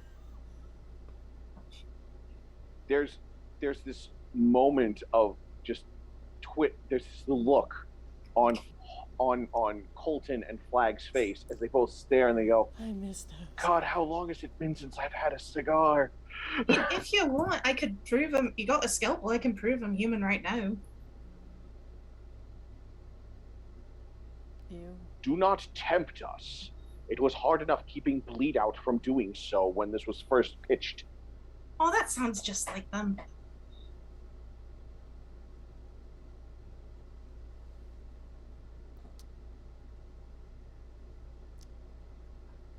The blonde gentleman leans forward and begins speaking. Fellow commanders, this I find to be troubling incident. We find ourselves currently facing peculiar straits along with things going wrong. Perhaps we can put these 3 soldiers to use. When he is speaking, there is a familiarity to the sound of his voice. And it takes you all a moment as he's speaking, but he sounds very much like the leader of Chaos. But he's Serpentor? Oh no, this is another No. guy. This is the blonde Guy guy. next to him. Okay. Yeah. Kind of just. With respect to the council, we still have a mission to fulfill and then presumably go home. But I, for one, am not against helping the Resistance while we're here, if that means we can continue on with our mission. I mean, as long Because as what we're. strikes me is that if someone in this world kidnapped the exhumed body of a certain war hero from our world, Ooh, and you're war telling hero. me that, yeah, I definitely. like the sound of that. Yeah, pretty big shit. Like, in a good way, not, And this is a place where the robots have started trying to synthesize human beings. I'm a little concerned at what someone in this world would want that for. We will take this. Sorry. I'll talk to you later about the friendly fire. We will take this under advisement, but for right now, the 3 of you will be placed into holding while we look into our options at the moment. I'm not entirely certain 3 more soldiers will exactly turn the tide of battle. Well, You looked at Babylon. He's like 20 soldiers in one. Anyway, She killed 3 tanks in like a shotgun blast. Do you have a standard test for sensing humanity as opposed to replicants. Other than bleeding us. Yeah, they should be able to do like a scan or something. I mean, and General Colton pulls a gun and pulls the trigger. Zoom. And there is this bright flash of light as he fires off an EMP like Sawbones burst. is going like this. Yeah, I think it just instinctually tumble over Sawbones and like, nope, hit the ground. And Babylon's fine. It fires off an EMP burst, which fries Butler. You had to, Butler. Sarah, you know how long it's going to take me to get her to fly again? A person that you got an EMP gun. I just put my hand over Sawbones' mouth. And I stand back up. Oh, here was Sawbones. See, I told you. Yeah, Sawbones. This is not the place for Butler. I know she's a good robot. Oh god. Just yes. Can you chill? Sawbones. Licks your hand. Oh god. Ugh. I let her go. MPs, please take the three of them to a barracks where they can be holed up for a while. Can we at least get a book or two? Or a notepad? Can we get our weapons back, please? We'll see about the notepad and the books. Oh, as the three of you are escorted off. And the Duchess, for lack of a better call sign at the moment, picks up Butler as the door closes behind you. Be gentle with her! She's one of a kind. The three of you are led down some hallways. And the layout of this place is very similar to the pit. So you're like, okay, we're at the... And Arms Depot, yes. And medical, yes. Sure, Sawbones is like doing that as we're going along, like out loud. And in about 50 feet, we've got, bet you $5 is medical. No. You're eventually led to the barracks area where the three of you are allowed into a room. And you hear the doors locked behind you as the three of you step in. They're not putting you in a prison cell. But we're under house arrest. House arrest, yeah. We're confined to quarters. Yeah. The three of you have been put into a room that was meant to hold four operatives, mostly comfortably. There's a set of bunk beds on the left and right of the room. There are two doors leading to bathrooms in the back because more than one person's going to have to go at a time. And sometimes it's in the middle of the night, and you know what? You don't want to stand there half awake needing to pee. I go into the closet and start doing chin-ups. Just to settle my brain. Question. I'm assuming the EMP pulse, since Sawbones has her little wrist computer, has fried that as well. Oh, yeah. She looks at it, sighs, there goes scan. I guess I gotta scan the old-fashioned way. And she just starts, like, going around and, like, grabbing chairs and, like, feeling along the ceiling. I just keep doing pull-ups because, she's looking for bugs. Sawbones needs to be Sawbones. Okay. And she's just muttering while she's doing it. They didn't have to do that. It's brilliant they got the EMP. I wonder what it runs on. And she's just like science babbling as she's looking. This stops Sawbones from having a meltdown. Roll alertness to see if you find any bugs. Does my always alert feat come in handy here, or is that just for being surprised? What does that perk do?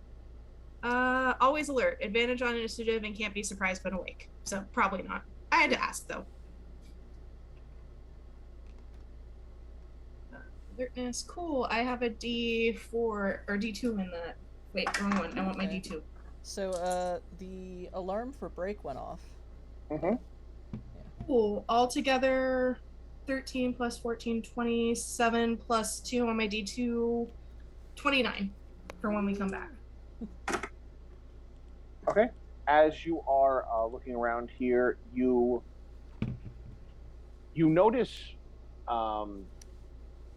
that there were security equipment put in here at one point, but it appears though they have been long since disabled. Or scavenged. Just gives an eye at it. Oh, okay. If they're clearly not functioning, she just... Alright, well, they're not bugging us. Well, Babylon, does your expertise with robots from outer space dovetail into parallel dimensions? I've been to parallel dimensions a couple of times. Okay. How do we get out of it? We will have to figure out where the ground bridge came from and then figure out how to turn it back on. Alright. So if there's ground bridges here, then presumably... I would imagine that big giant robot head is Yeah. probably what we're looking for. Oh, goody. So not your allies. These are bad guys. I don't even know if any of my allies are here. So did they steal this technology or just came up with it themselves? I would have to actually physically be able to get my hands on one to be able to tell you that. No, yeah. Sorry. I forget I'm not sciencey. So, Alright. I'm just gonna lie down and chill out because it's like nothing to do. So as the three of you sit there and start to process what's going on, you hear the sound of a clock ticking almost very loudly. And it takes you all a second to realize that there's no clock in this room. Tick, tick, tick. Alright, now I'm gonna start situational awareness. Like, Someone's gonna check under the table. Bombs. Yeah. As you all get up and start to look around on this one blank, no, this would actually be on the ceiling of the room. As you all are looking around and then look up, you see what looks like a projection of a clock face up on the ceiling, and the second hand is currently clicking backwards. That's not good. And then all of it just starts to crack and collapse inward into this orange and white stream of a tunnel. And then a figure falls through. Oh, shit! Ow! Ow! Is it Jinx? Do we have double Jinx? And all of the various chunks just fall back into place, but there is no longer a clock face there. Tough. And there's a person laying on the ground dressed in orange and black with a pair of fingerless gloves on and a very sort of 80s sunglasses visor on, going, mother. You know, they took my healing stuff, so no, actually they didn't. You want a painkiller? I pick him up by the shoulder. Ow, careful, ow. I think I've got, hang on, let me see if I've got some pain meds. How did you get here, and how do you get us back? I'll give you pain meds if you answer. Wait a second. And he just looks around the room as he's clocking three of you. He goes, the three of you aren't supposed to exist in the same timeline. No shit. Wait, in the same timeline? I'm sorry, what? Christ. All right, give me just a second, please. Just a second. He reaches up and he starts tapping on something on the inside of his forearm. And then you just hear the sound of like a mechanized pump. And then liquid pouring. Goes, Well, that's impressive. Thank you. Right, now then. So, hi. hello. First things first, this is going to sound really weird. My call sign is Stopwatch. You know, it kind of makes sense with the ceiling. You three don't belong in the same timeline. And like in any reality or this reality? Yeah, like us three don't belong in the same timeline, or we don't belong in this one? Not one I've ever come across. Our reality is unique. Hiya, Babylon. Since you know my name, I'm going to infer that you know what I am, and short on patience is generally one of the things I am. Explain fast. I know one of three things you could be. Are any of them things that you would trifle with? Never. Moving on.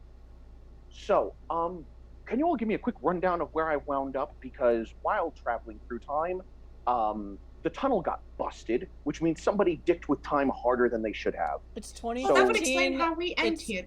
It's 2015. The robots rose in the 80s. Cobra and G.I. Joe had to band together as a resistance to try and fight the Terminators. We are from 2022 in another parallel dimension where General Flag was dead and then someone stole his body. We followed a ground tunnel that presumably left the crime scene and ended up here. like while she's explaining, Sawbones is kind of like trying to peer at the, I'm assuming, embedded computer system. He turns and starts tapping on a keypad on his other wrist, and a projector in his palm starts like running up information, and there are images just running really quickly, and he's working it with his fingers here on the projections and on his forearm. Does it run on biocurrent, or do you have an alternate source inside of you to make it go like that? Yes. Both? Yes. Oh, that's fascinating. It makes sense, especially if your heart stops and the current stops. That's brilliant. Okay. Well, how would you all like to help me save reality? I'm in. What? If it means getting out of here, we're good. Back. Get my weapons that's where back. I want to cut to break. Yeah. Woohoo! Break time! All right, chat. This is where we take a 10-minute break. And yep, spend channel points. You can buy nerfs and buffs for the player, or just buffs for the players with channel points. So do that, and get a drink, get some quick ramen, and we will see you in 10. Bye. Okay, bye.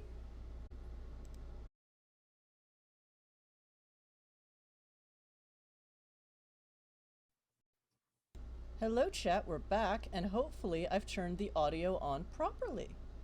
Sir. Can you hear us now? Yay! This is Magic Fish Radio, where I almost know what I'm doing, but no, we are not professional. Well, I am not professional. Woohoo! Magic Fish Radio, we do tabletop RPG streams on Tuesdays and Saturdays. Please join the Discord where the things I say make sense. And we have an excellent shitposting and many other fun channels, and it's fun. And this Saturday we'll be playing through Erebos, the Crystal City, where we on a train, and our GM Merc has the full kickstarting backer kit Kickstarter package, and it's gonna be fun.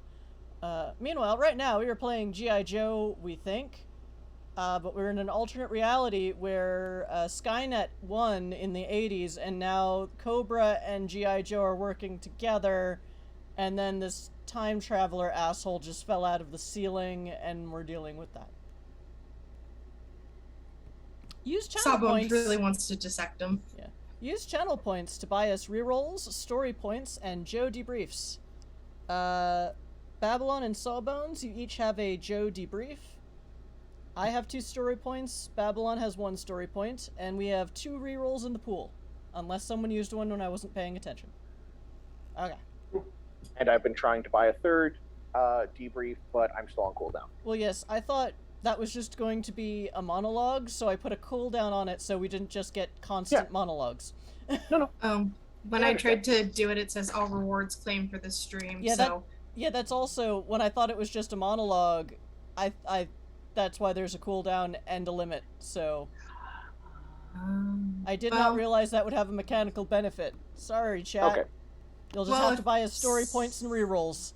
Yeah, if Sawbones doesn't use hers, then we'll bequeath it. Yeah. So yes, you're all standing there with a figure who has identified himself as Stopwatch, and now that you all have him there, you can see that he is at the very least, he is male present. This person is male presenting. Based on his facial features, you assume of some Latinx descent, and on his on their one shoulder is a patch that at a slightly tilted angle are the 3 letters EDF. Okay. Sorry, say that again. I've got distracted by chat. EBF. EDF. Oh, EDF. Sorry. Edgar, Delta, Frank. Okay, right. So, I figured, no, you broke the table, so we can't sit at the table. Right. Okay. So, I was sent on an operation because a couple of people did some very, very bad things, and unfortunately, they did the very, very bad thing at the same time and kind of broke the time stream, which is how I got dumped out here instead of where I was supposed to go. and I think might explain how you three wound up here as well. Okay, so this isn't where the body of General Flag has been kidnapped to. No, if the body of General Flag has been taken, it was most likely taken by someone in Cobra for the attempt of creating Serpentor. That's disturbing, but purple lasers happened? Yeah. That's Decepticon ammunition. Yeah. Okay. Robots from space. Okay. There are realities where Serpentor and Decepticons both exist. Okay. So you're saying one of our reality is that okay? Good to know. Okay. If I had a piece of paper, I could write this down, or I could take notes and gestures to her busted wrist thing. Okay. I'm gonna lay it out on you in the hopefully quickest, easiest way possible. Time is not linear; Okay. it's simultaneous. Okay. But right, you have an echo. Everything ripples out. Yes. So, in my relative point in the time stream, 3 people were given technology that allowed them to shunt through time in order to rewrite events to their designation. All 3 of them jumped at the same time to different points in history. And this has broken the timeline. So who are these people and why did they... Oh, sorry. Go ahead, Babylon. Let him explain. Why would the fuck would you give anyone that technology? I didn't. I got this technology from the ruler of time and space to try and fix this. Okay. Go on. Continue explaining, please. I was given the job of being the custodian of time from the Earth perspective, the same way Heinrad has it from the Cybertronian perspective. When this started going wrong, I shunted my way back. Unfortunately, the 3 of them had already jumped and disturbed the timeline, which broke my time tunnel because the timeline I was aiming for no longer existed, which dumped me here. So now what I have to try and figure out is how to align timelines perfectly in order to get to where the 3 of them landed in the different points in the time stream and where they caused everything to become this. Okay. So this is the result of 3 people fucking around and finding out. Unfortunately, yes. Does that mean our timeline is gone? Maybe, mostly, possibly? Okay, anyway. I don't know if your timeline was the result of only 1 or 2 of them fucking with it, which resulted in your timeline existing, and you had yet to experience the effects of the 3rd.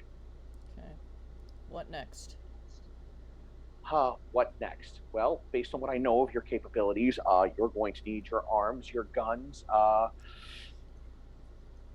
I where's just Butler? kind of... Oh, they decided to fry her. Her? Oh God, you're one of the ones with the female butler, aren't you? You know, I hesitate to ask why that's a bad thing. Yeah, Okay. what's wrong with the female robot? You know, I'm gonna... You know... Is it the one that sounds like a college professor, or is it the one that sounds like a 90s Valley girl? The second The one. 90s Valley girl. Shit. Yeah, I asked them to prove if there was a way they could prove we were human and not Terminators or something, and they fried us with an EMP, which just fried Butler. And she holds up her sparking wrist computer.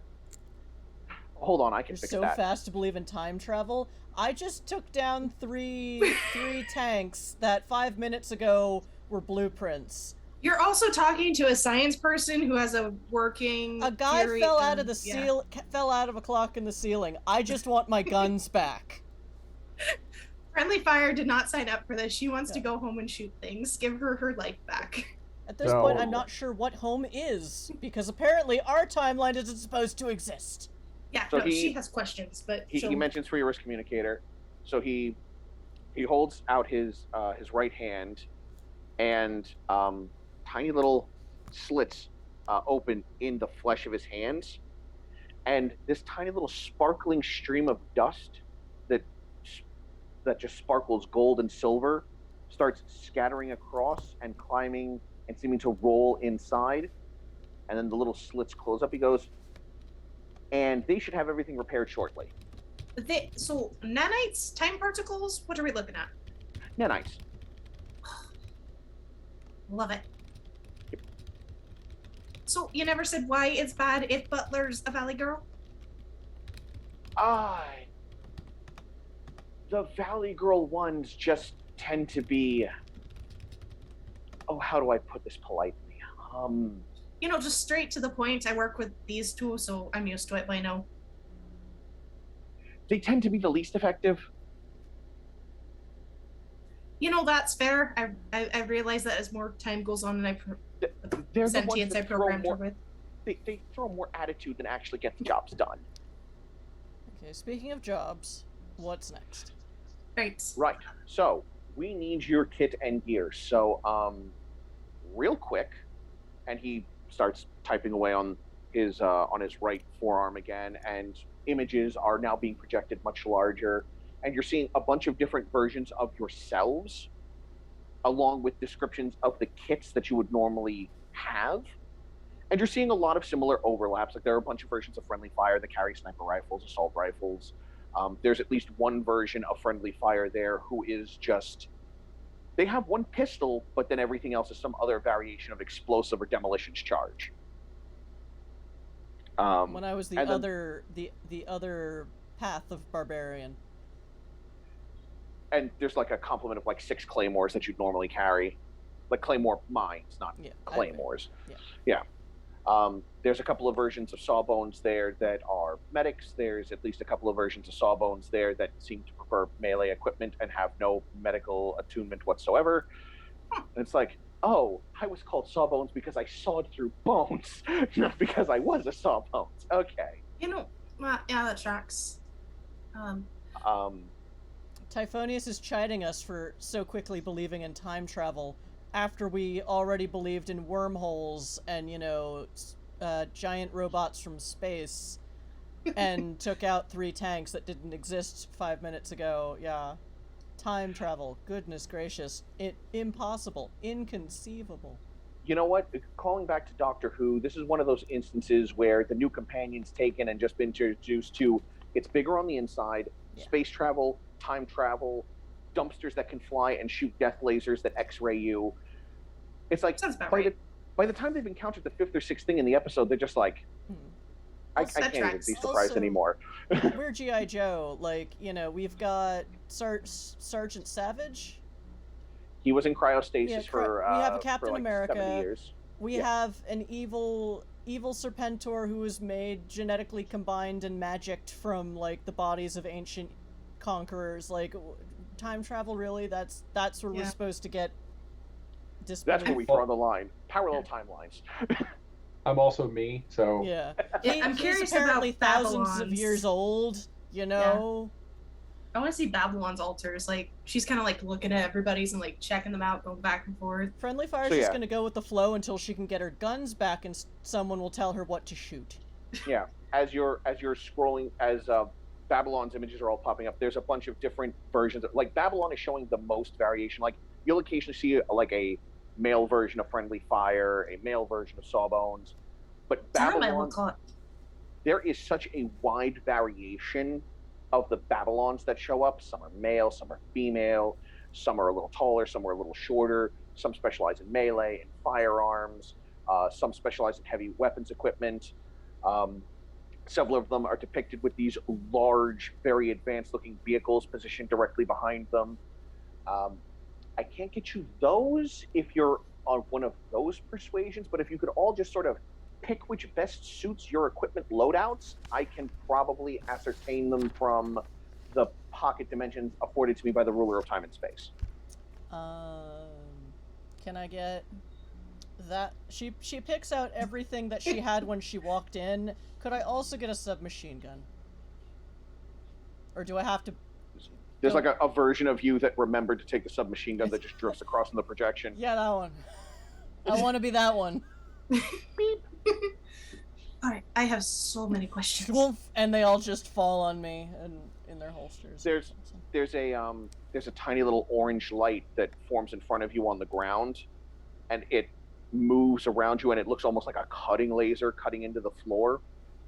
and when it completes the circuit, the cylinder of orange light rises up over you, and then the ring itself rises, leaving no mark in the ground, and there you are, all your equipment. Oh, my comfort katana back. I'm just not comfortable if I can't feel it between my shoulder blades. I've got questions. I want to ask so much, but is it touch or is it only respond to your? No, just like Friendly Fire did. You could just touch. Perfect. Just poke at the right one. So she just starts scrolling and like going up and down, and like she's clearly supposed to be looking at weapons, but she's also taking in her stats while doing so, just because she's. Yeah, it's not going to affect your stats, but you can find a loadout. Yeah. Okay. So she'll go with one where it's a pistol back, the scalpels, her medic little wrist launcher. Yeah. Thingy, and then and Butler is presented amongst your gear in the scenarios where Butler exists. And she looks at the team. You did say Butler's this isn't the best place for Butler. I mean, we're not staying here. We have to save all of the timelines right now. Right. Yeah. So work with what you're comfortable working with. Okay. Are you still good doing the Valley Girl voice, or do you want to go completely different, John? Do you want a different Butler? She'll take in Stopwatch's suggestion, because as much as she loves her Butler, we gotta go, we gotta run. Yep. So she'll go for one that's more of a Jarvis-y, professor-sounding one. Okay. Boop. And when it fades, you've got all your gear there, and there's a new Butler. Good day, madam. And how may I be of service to you today? This is somehow more disturbing. That's right. I got to get used to that. Right. Good to see you again, Butler. Glad to have you back on your hover chassis. Right. We're gonna go save the timelines. She is gonna be so pissed when she finds out that Butler's gone. I'm sorry. What? Well, I mean, for things like Butler, I don't just have them floating around in pocket space. I need to borrow them from other timelines. All right. Well, she was offline anyways, and I doubt, unless they want to fiddle with my code, it's gonna take them a while seeing their technology. Babylon? Cybertron edition. Which one? The one that has the hammer that I'm looking for. I can't use it for maximum efficiency, but I can certainly smack something with it. Okay. So you're otherwise looking for a similar kit to the one you had, just with the big L hammer? Yeah. Oh yeah. Well, my regular kit has a hammer. I'm just replacing that hammer with a new hammer. You're looking for a very full hammer. Okay. Yep. So you watch the zoom and the light, and Babylon gets his suit, gets all his equipment, cannons there, and Babylon is now holding a much big. It's not the breaching hammer that you're familiar with him having. This is that's her in my reality. Yeah. Well, no, I'm talking about you at this point, because they're used to seeing you with a hammer, but this is not the hammer that they're used to seeing you with. Like, would normally have like a breaching hammer for slamming down a door or something, but this is I'm gonna shatter your bones hammer in the largest possible area.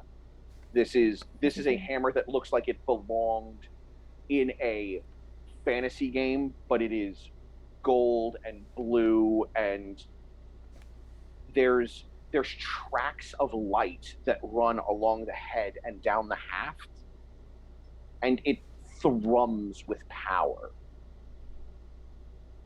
Because I assume you were looking for something like the Magnus hammer. I was looking for the Solus's hammer. Yeah, the Magnus hammer would basically be similar, but a little less busted. Yeah. Yeah. That's fine.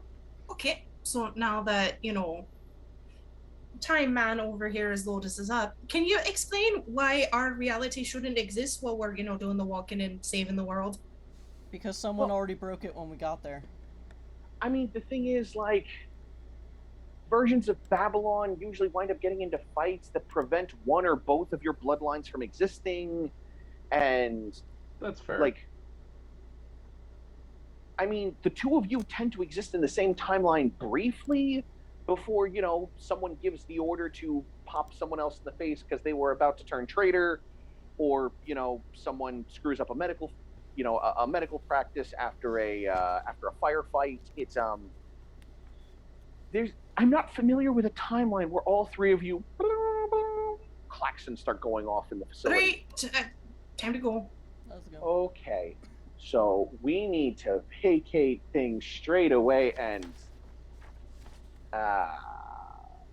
we're fighting our way out, aren't we? We might have to. Robots. I hope.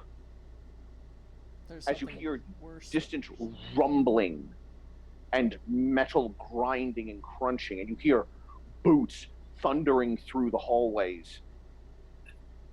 Sawbones just gestures to the door at Babylon. I mean, friendly fire is the door kicker. Right. Apologies. I thought you wanted to use your new toy, but... Oh no, this is not for doors. It is not. What do I roll to kick down the door? You know what? It's not a heavy door. You just bam. Bam. Alright. I think that made me feel better. I kick through and then I... So you kick through the door, you wind up nailing one Joe in the face, and he just sprawls back, this large black-skinned man, bald head, gold tattoo on his forehead. Because it's a great callback. What? I refuse to feel bad about this. Okay, bye. I mean, this was a gag in Stargate. It was. In the time loop episode, that's why I included it. I have a little print of it. It's wonderful. You are not the only one who experiences discomfort when the timeline loops, O'Neill. Right. And you, now that the door is open, you can hear more voices going, "Get ready, fire, fire, intruders!" Boom! Coming from the pit entranceway where you all first came in. All right, let's follow the lemmings. There's got to be more vehicles in fine, we'll go towards the lemmings, but I'm going to see if there's, you know, another place where they keep the vehicles, and she's going to start tapping on her wrist computer as she walks and try and act. Do you have a wormhole in your pocket, or do we have to brute force our way out of here? We might have to brute force our way out just until I find out who's currently jamming my teleporter. It could be the base itself. No, then you wouldn't have been able to get in. All right. No. Yeah. Then maybe someone knows you're here. That is not entirely unreasonable, because somebody gave the three of them this technology, and I still don't know who. All right. You keep saying who, and I'm assuming this is while we're going. Yeah, pick up Sawbones. No, Sawbones is going with you all. Okay. She's like looking at stopwatches, like, look, can I help you figure out a signal booster, some way to get over this? What can I do? I can't do what they do, but I can do this. Basically, once we find who's ever generating a temporal blocking field, I'll be able to open up a time portal, and then we can try and figure out where in these fractured timelines one of the first jumps happened, and then we can try and solve it. Okay. What's that? You know, UV, X-ray, ultraviolet. What particles am I going to be scanning for and having Butler scan for? It's at this point that you hear the sound of heavy footsteps in front of you, and you see a couple of Joes and Cobra or Resistance fighters who are running forward, who are then electrocuted by this bolt of lightning. Oh, that's not good. Is it purple? No, it's white. Okay. As a figure in heavy battle armor, not entirely dissimilar to Babylon's, rounds the corner. Are you saying Starscream? No. That's like the only other one I know. Well, Okay. That's not armor. That would be a robot. Yep. Oh, it's one of you assholes. Is his face covered? The face is exposed inside the casing of the armor. There's a bit of the armor that comes up this way, like a lot of depictions of the Lexo suit do in various Superman media.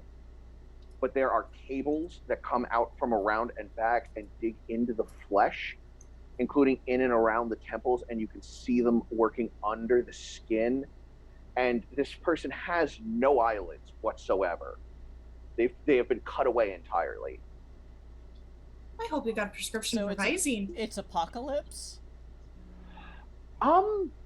It would not be entirely inappropriate to say that they would conjure images of Apocalypse, but they are not. The armor is a lot of red and black, and one of the arms is replaced by what looks like a Tesla coil. Right? That's a chronoform. We can kill that. That's probably what I shoot it in the face. I shoot him in the face. Or try to. 3 times. Alright then. I would like to shoot him 3 times with a submachine gun. Would everyone please roll me initiative? Oh god. Oh goody, my least good thing. Reckless abandon! Oh, I should keep track of these. You just see Sawbone standing behind you with a, "You're doing great, sweetie."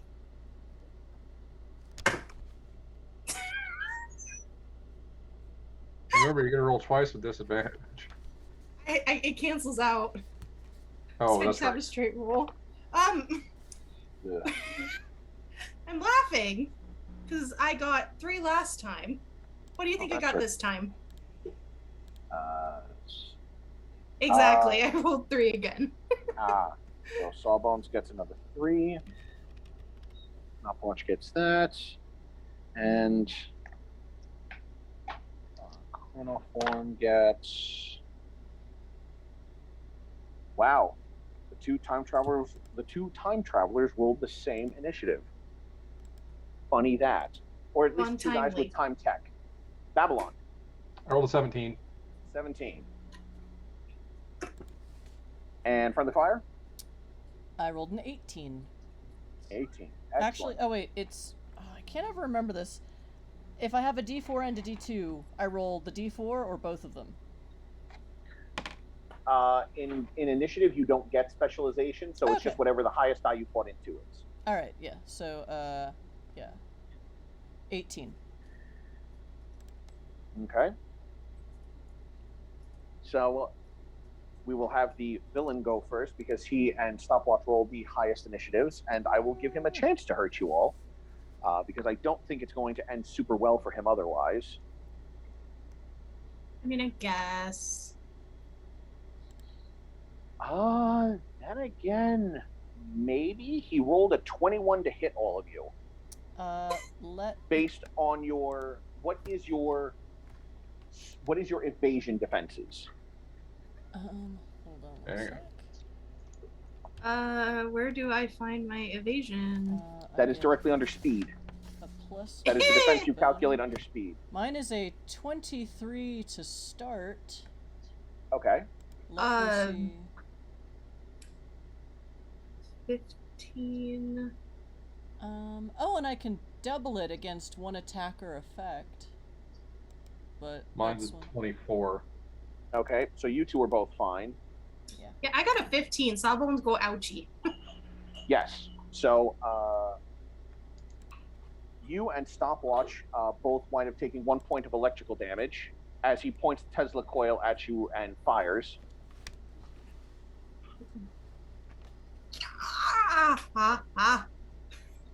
Oh, I hate those things. I hate those things so much. Oh, jeez Christ, this hurts worse when we tried the defibrillators. Yep. Perhaps you're trying to defibrillate things. At this point, Stopwatch takes his return fire. Call it shenanigans, Babylon. So, yeah, I just imagine friendly fire dodges and someone's right there trying to hack and it just hits.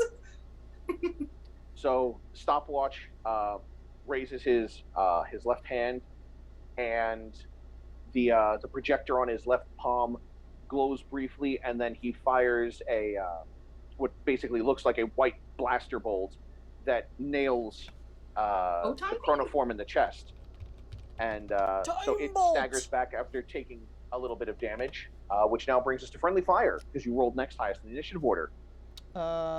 I'm gonna shoot him a whole bunch with this. Let me look at my stuff. Your submachine gun, you said.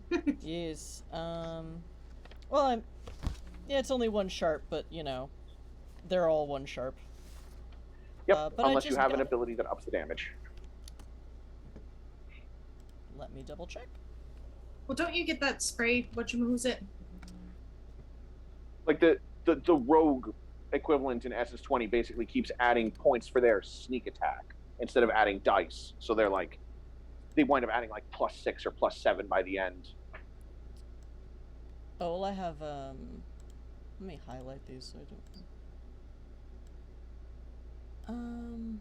No, I just have all the things I had when I attacked the tanks. So, right. 3 attacks, well, this isn't... There's only 1 of them, so the multiple target attack doesn't really... Nope. You get multiple attacks, so... Explosive traps and other harmful areas of effect suffer a snag when attacking you. Interesting. Yeah. Because there are no saving throws. Much like 4th edition D&D, you have a bunch of defenses that everything else has to hit, and vice versa. Okay, but I'm not surprising this enemy, though. No. So, okay. Alright, so I only get 2 attacks, but I get edge on both of them, I believe. So... Alright. And it's not a shotgun, so I'm only rolling 2 d20s and a d8. Right? Yep. That's still pretty good.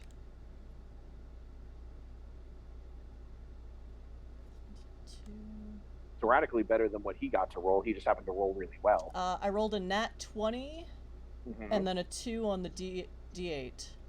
So a 22. So a 22. Which beats his evasion. You fire, you hit. Shoot him in the face. And, for my second attack, I will do the exact same thing again. Alright. Roll for hits, please. Oh, it's only a 14. Riddle him with bullets. That's only a 14. 14 still beats his evasion. Jesus Christ. How did he get here? He's tough, but he's not fast. Okay. And targeting is based on evasion.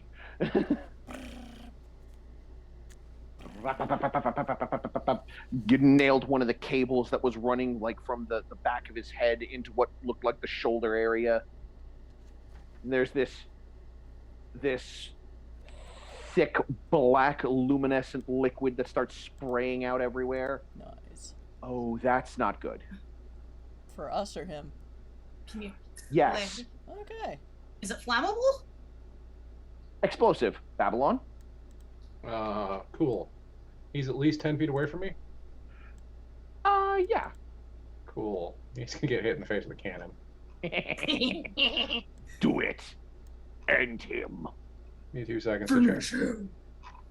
Sorry, I can't really do the Mortal Kombat voice because I'm not a dude, but that's the closest I can get.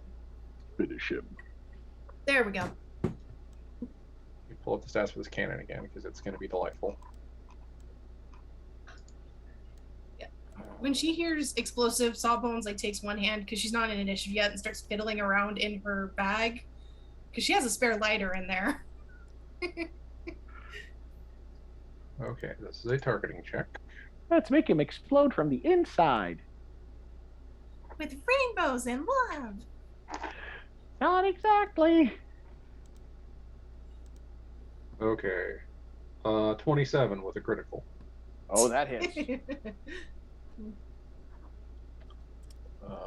Damage on this cannon. Yes, Typhon, he is fatality and brutality on Babylon's end. Okay. Oh, I'm sorry. Is he 30 feet away? Yes. Okay, good. He still gets hit in the face then with this cannon. It does 2 sharp damage. It has anti-tank and wrecker. So he's dead, it sounds like. No, he's not. Yeah, he is. Oh, well. They don't build them like Babylon anymore. He only had 5 hit points, and none of you have missed. And and the laser bolt did 2, so he only had the 1 hit point left. Focus fire for the win. Good job, team. Ow. So Babylon takes the cannon, boom, nails the chronoform, and as it detonates, it rips open a hole in space, and for a brief moment, all of this debris is sucked in. He goes, "This is gonna be awkward. Wait a minute." What do you mean?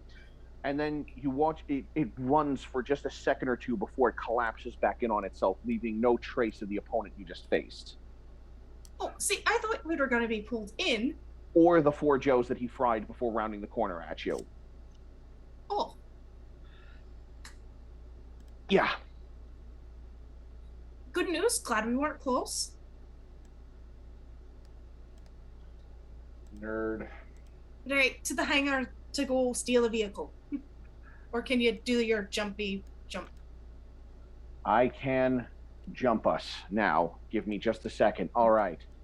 So our first priority is going to be going after that Cobra son of a bitch. You're going to we'll be more eliminate. specific. Yeah, they got lots of sons of bitches. And Yeah. just bitches. Wait. Okay. So we're going after a Cobra guy? That's going to be the first one we have to correct, Okay, yes. but not one of the ones here. No, Okay. we're going to jump back our way to... Oh boy. We have to jump back to 1943. And we need to go shoot ourselves a very particular Cobra agent. Are we, Let's do this. I guess, we're not exactly dressed for the 40s, but sure. Where are we going in 1943? Germany. This sounds like we're going to Germany. At least get to punch some close. arseholes in the face. We have to go to Austria. Okay, close. I was in Germany in 1943. Yeah. No, we need to go to Austria, 1943, World War II, and we need to go shoot. We need to go shoot Zartan II in the face. I don't know who that is. I don't. Sure. Yeah, Let's go. someone had sex with Zartan and produced a child. Well, that's not impossible to believe. Zartan's somewhat attractive if you're willing to deal with the whole I can change my appearance at will. Yeah. Spice things up in the that's the- bedrooms. As I understand, that's the appeal of that Mystique girl from the other franchise. Yeah. Why do you think he doesn't need technology or cosmetics in order to do it now? And he taps away on his So you're saying he's on his actually arm pad, perfected? and a portal opens up. Quickly now, quickly! I've managed to isolate the crack in time. We need to go to that portion of the timeline and prevent things. All right, we got. Meet up. And you all leap through the portal,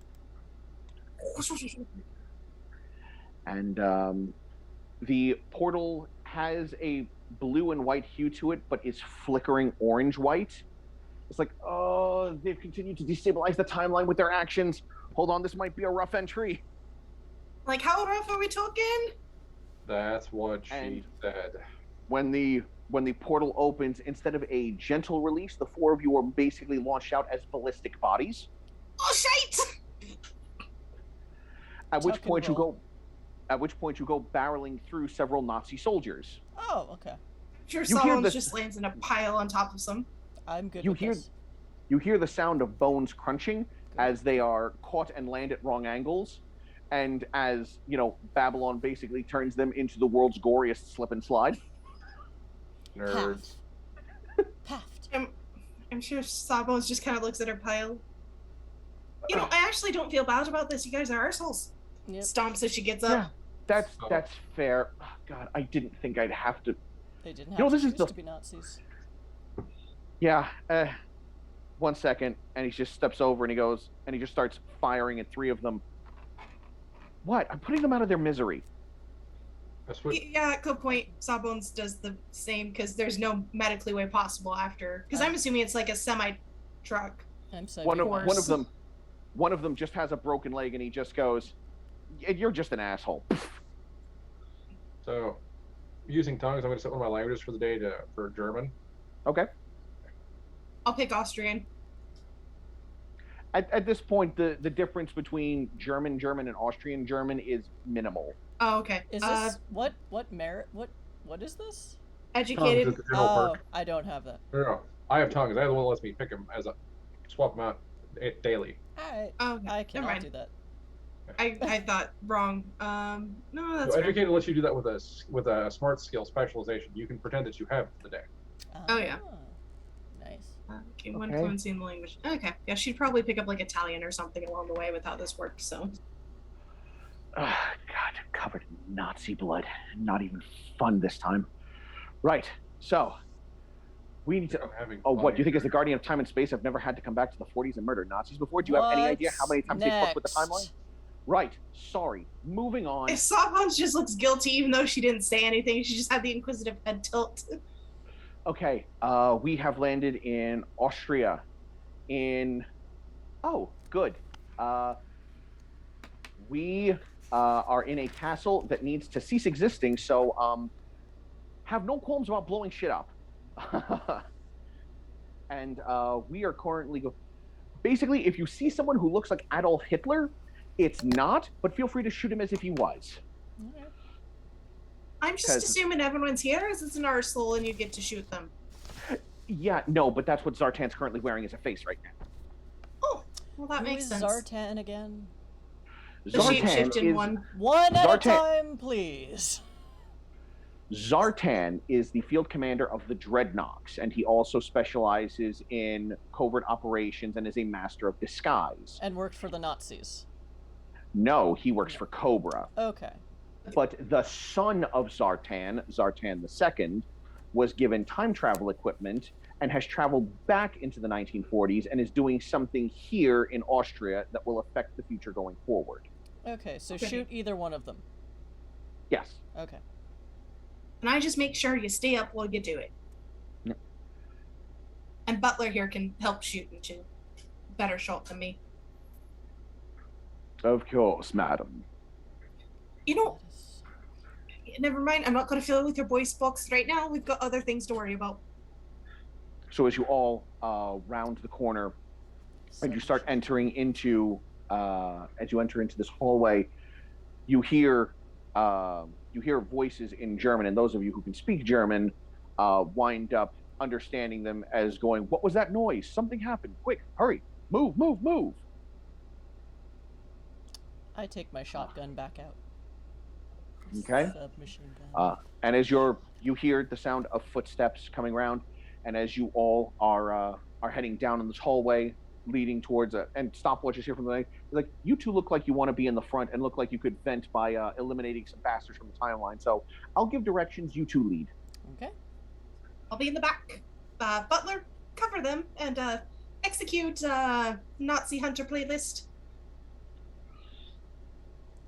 And that is where a bunch of heavy metal songs played by anti-Nazi and anti-white fascist German bands starts blaring out. My ears hurt. At which point Stopwatch goes, "We should probably stop that. That's going to give away." Yeah. And that's when a couple of familiar Nazi-looking uniforms start rounding the corner. It's turned off. And there's a moment of confusion because they're like, "What are these people dressed as?" Before they try to raise their guns. I don't give them a chance. Are we Oh, still? yes. Are we still from last initiative, or is this a You new know what? initiative? I'm gonna say at this point you don't need initiative. Free action. Just roll to hit. Just roll to hit.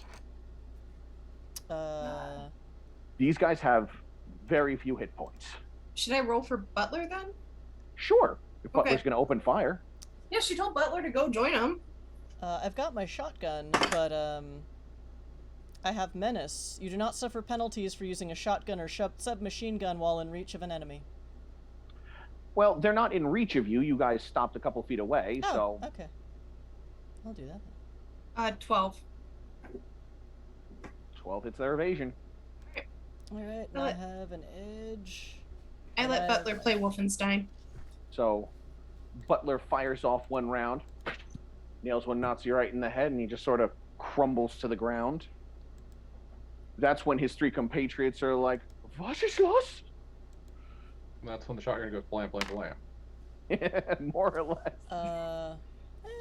Not as good as I would like, but okay. If a 12 hit. 6, 17, 18, 19, 21, 22. And it's a shotgun, so it's a cone. Yes. It normally hits 2 targets, if I'm not mistaken, but you have a feature that lets it hit 3? Yes. Yes. Yeah. So you fire the shotgun, and you watch as the cone tears through 3 of them, propelling them down another 5 feet through the hallway, and scattering them on the ground, as well as their blood for another 10 feet after. You know, if this doesn't work out for you, Friendly Fire, you'd be really great as a postmodern artist with your shotgun. Just start shooting paint. This will work out. And she just keeps going. The last 2 members of the unit stand there, having just watched a more powerful shotgun than they are familiar with tear through their men.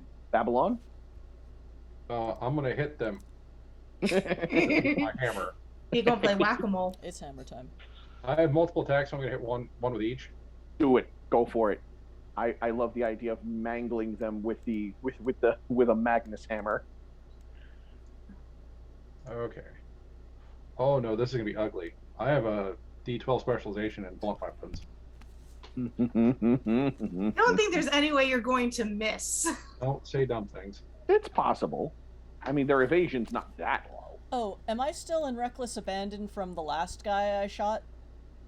What did Reckless Abandon do? It's Barbarian Rage. You keep going until you run out of enemies, but I really haven't run out of enemies yet. We just went through a portal and found more. And you wound up crushing a whole bunch after that. So, for at least a little bit longer, but it'll die down before you run into your next group of adversaries. Yeah, because it lasts for a minute. So. Yeah. Okay. Okay. I rolled an 18 for the first one, with a critical. Mm-hmm. And the second one rolled considerably more obnoxiously. 27, also critical. So you watch as Babylon comes up, rings back the hammer, nails one into the other, into the wall. One of them still goes, "Help!" And with the second swing, the noise stops.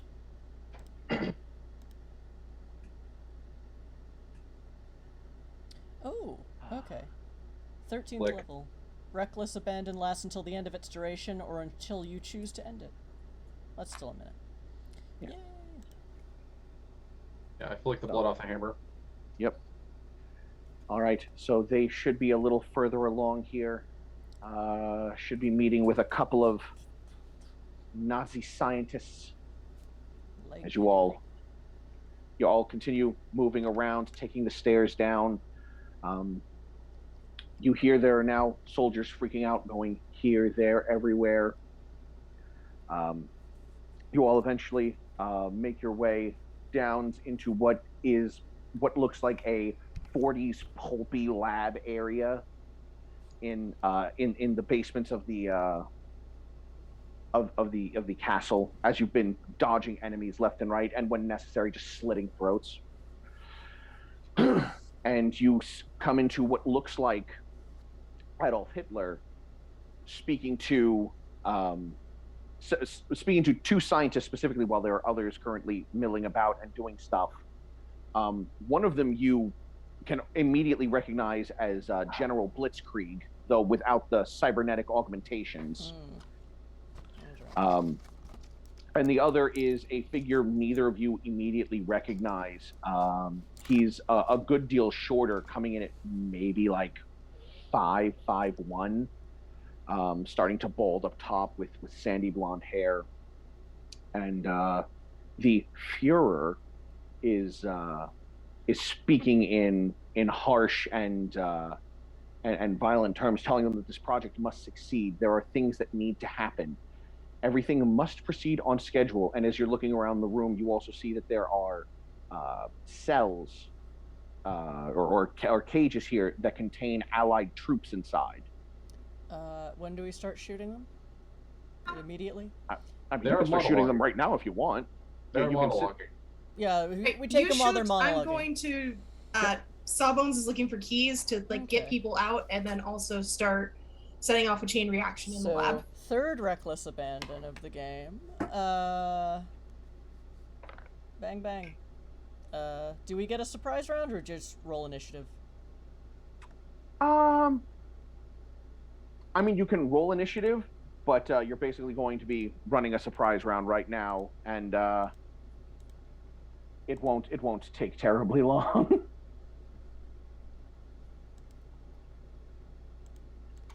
Move this over here. Ooh, not 20 for initiative.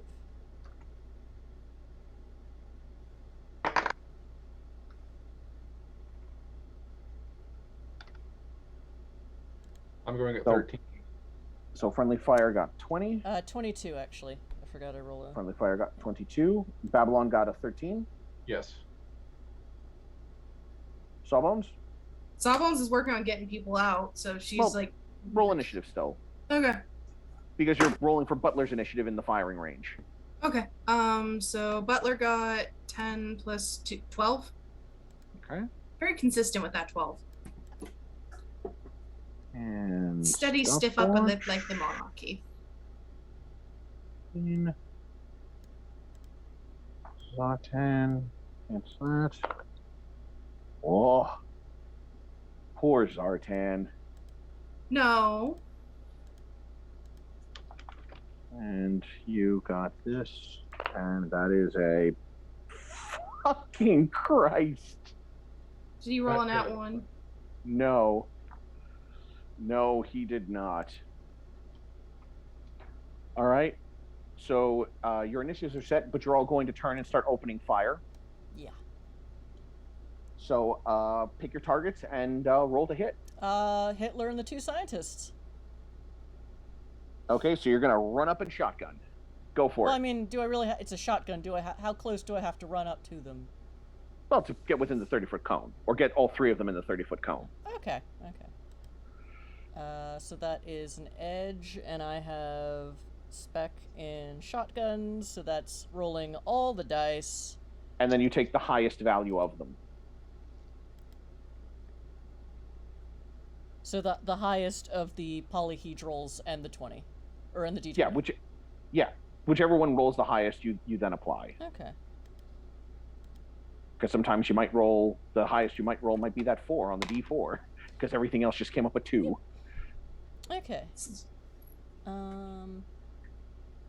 So that is 18 plus 5 is 23.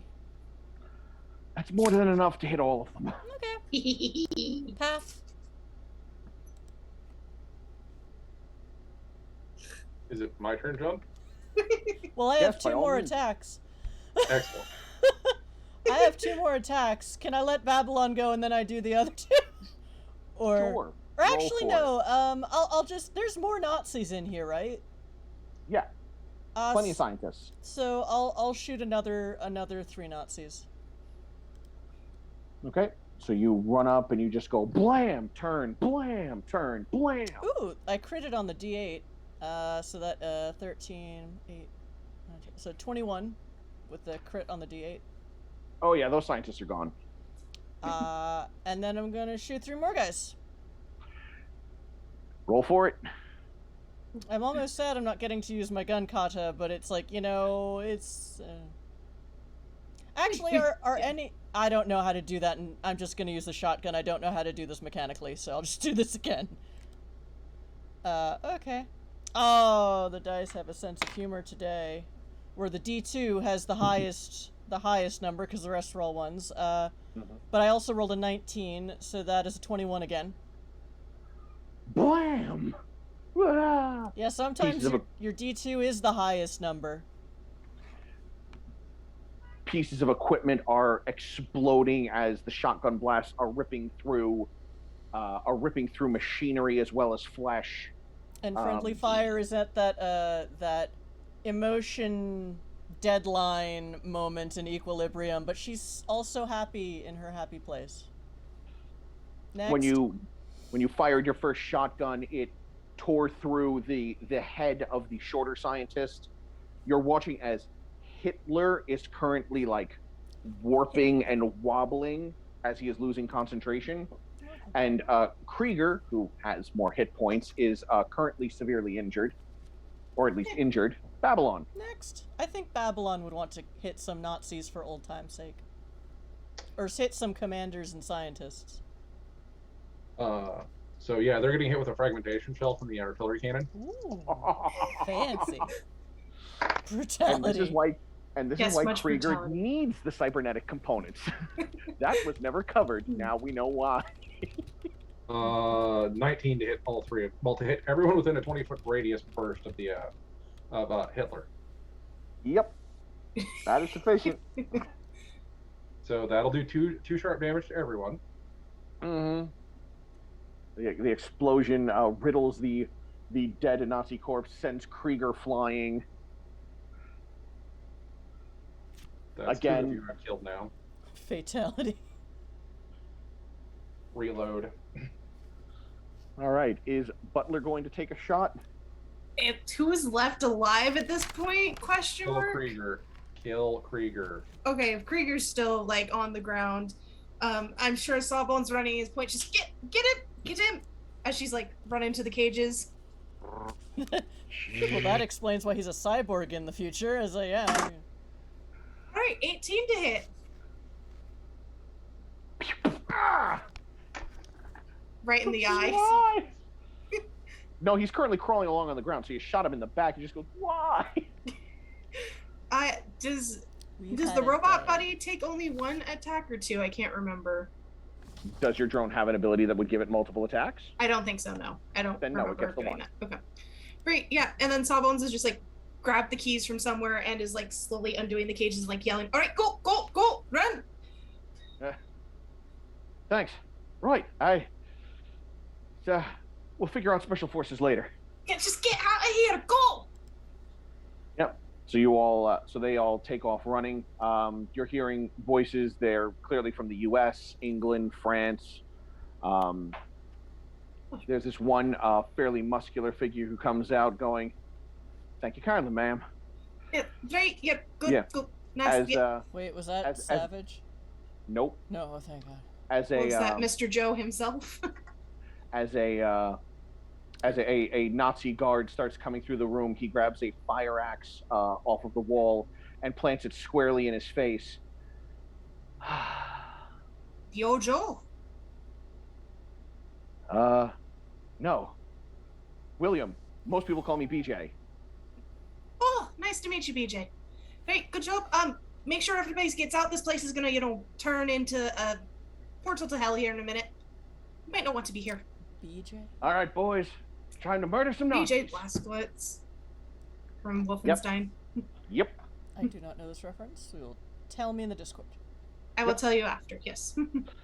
So yes, they all start leading off as Stopwatch takes a shot and nails Zartan in the back, and again the body's just sort of gone into like a silvery liquid, vaguely humanoid shape, like a bit like a T-1000, and then just sort of reshifts and molds, going, "That's not what we like that to see." Stung a lot. Oh look, an EDF dog's come here to stop me. Oh, so that's the... Got it. So that's the... Yeah. Butler, can you, At which point, I would like to hit Zartan in the face with my Magnus hammer. Top At of this initiative? point, now we enter into the top of the initiative. So friendly fire with your 22. Well, it's not a surprise run anymore, so I only get 2 attacks. Oh, no. But your 2 attacks are very effective. Yes, so... And he doesn't have that many hit points left. Woohoo! So I'll roll that bunch of dice again. And 21. Blam! Ah! As you, now that he is in his actual form, you watch as a bunch of him is blown out, and it never completely finishes tearing away. It all just sort of remains tendrils of flesh and blood that just slowly sort of pull themselves back in and start to seal up the injury.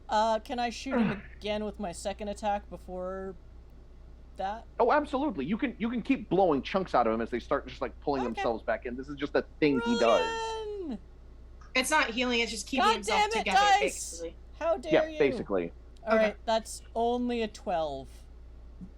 Which it when you try fighting that way, he just he slams the gun out of the way, winds up killing a scientist over there who was trying to run away. You still killed a Nazi. Hey, Don't know you, but you're really beginning to annoy me. He's not close enough for me to move my gun. It's a shotgun. Oh yeah, that's right. You're firing from like 30 feet away. Yeah, I'm not doing gun kata yet. Yes. So I think I figured out how, but I'll do that later.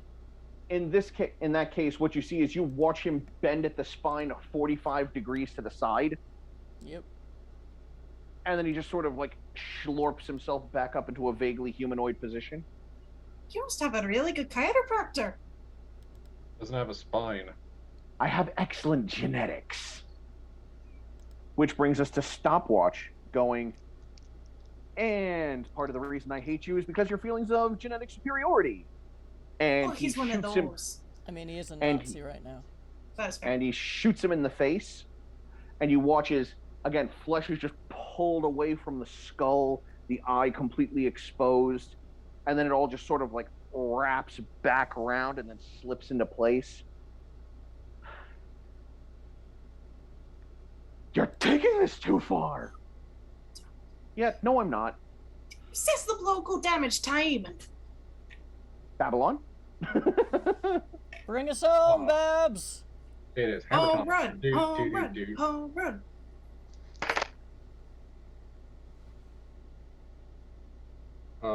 Let's see. Turn him into a baseball. Does a 21 hit him? A 21 hits him. Okay. Well, he takes whatever the Magnus Hammer does. For the first swing. To the face. Damn.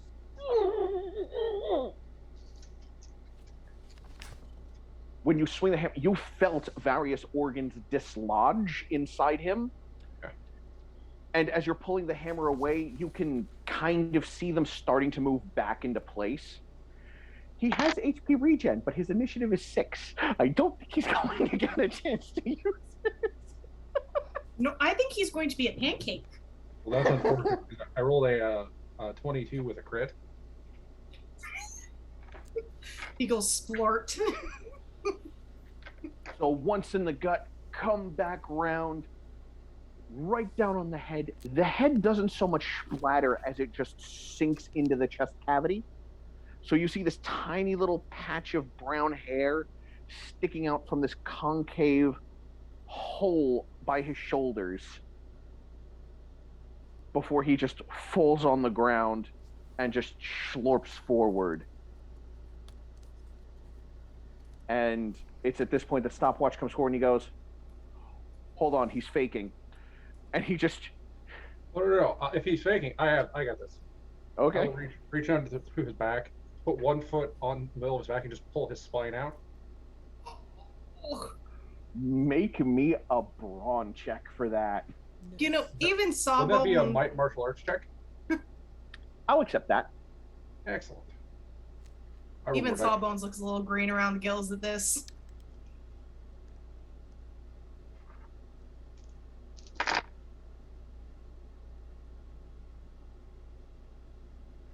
Let's see.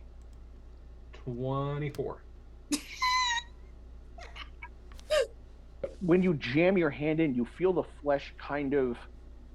It's almost like punching into ballistics jelly, but it never quite breaches, but it has a similar sensation. And you wrap around the spine, and you give it a... And as you're all watching from the outside, you're watching as the flesh stretches as the spine is pulled, until Babylon finally manages to tear it free with several bits of spark, as you realize that there's a lot of tech binded to his spine. Makes sense. As then the body of Zartan II just starts to dissolve into a puddle. Oh, I don't think I'm going to eat Jello again for a while. Right. Can I see that real quick? Sure. Pass the spine over to him. Walk over to Krieger and just start pounding the shit out of Krieger as he's doing this. Okay, while you're doing that, I'm gonna, make sure this place goes sky high when we get out of here. Babylon and she just starts running around the lab and... Babylon is in his feelings. Yep. Oh wait, he's still alive? Jesus. Krieger's a major enemy. He's technically challenge rating 20. Is he not supposed to die here? I'm confused. Well, this is a different timeline. General Blitzkrieg is an enemy in the modern era, leading the Iron Army. Because so killing him now changes your timeline. Yeah, I'm not gonna Our kill timeline him. or this timeline? I'm gonna kill him, but I'm gonna scare him. Next time he sees me, he's gonna go the other direction. Oh, you're not gonna kill him. You're gonna preserve that part of the timeline. Yeah. Okay. I'm gonna try and save the timeline. However, I'm gonna make sure that he's very, very afraid of me in the future. You're just using the spine as like brass knuckles as you're beating him? I gave the spine over to stopwatch. Oh, that's right. Never mind. With my fist. You wind up eventually dislocating one of his eyes from the nerve ending, so it starts to roll around in his head wrong. Excellent strategy. Excellent investment. I look, while he's doing that and Sawbones is looking for something to explode, I'm gonna check out the rest of the lab, see if there's anything else we need to be worried about while we're here. Some of this tech looks a little more advanced than pulpy Nazi should have access to, but if it's going to get blown up, not going to be a major problem. Okay. Yep. But no one's hiding in the shadows who's actually, effective. Not that you've noticed. Cool. I have situational awareness and alertness. Yep. So, yeah, it sounds like everyone's running, especially once the Tesla coils, because it's pulpy Nazi stuff. Of course, there's Tesla coils. Oh, she set those to overload. Yeah, they are arcing energy back and forth, and there's this grinding, creaking noise coming from underneath. And Stopwatch finishes scanning the thing before he throws it on the ground, and then releases more of those sparkling nanomachines in it, which causes it to dissolve and break apart. And he just looks around and he goes, "Rest well, old girl. You were never meant for this timeline." And goes, "We should leave now." Let's go. And he starts tapping away, and another portal opens. And he goes, "Okay." And on to the next one. And you all leap through. Huh? I hang Krieger on one of the Tesla coils, and then I'm going to leave. Happy birthday. Goodbye. Yeah. And we'll see if you make it. And you all leap through the portal, and the portal closes, but as would be the end of this episode, he's there, bleeding, all of this thing's building up power, it's going to detonate. But why? It's at this point that there is a flash of white light, and a figure steps in going, "You can't die here, mein Freund. You have a purpose to serve." And this figure sends 2 units forward to hoist him up. As General Blitzkrieg turns around, his cybernetic optics glowing, "I can't have my future being derailed like this." Gee, I wonder who has the other time MacGuffin. And takes away his younger self for reasons. And that sounds like the best possible place to end this particular episode. Dun dun dun! Hey, I didn't die. I thought was gonna happen. That's, you know what? The enemies all proved to be paste, highly mulchable when they roll shit initiative and you all go first. That is only most role-playing games, though. That is true, but some of them also have abilities that are like, summon 4 goons, and I'm like, I'm trying not to drag this out into 2 hours. That's fair. That's fair. I mean, this is technically a 3-part playtest, so yeah. Yeah.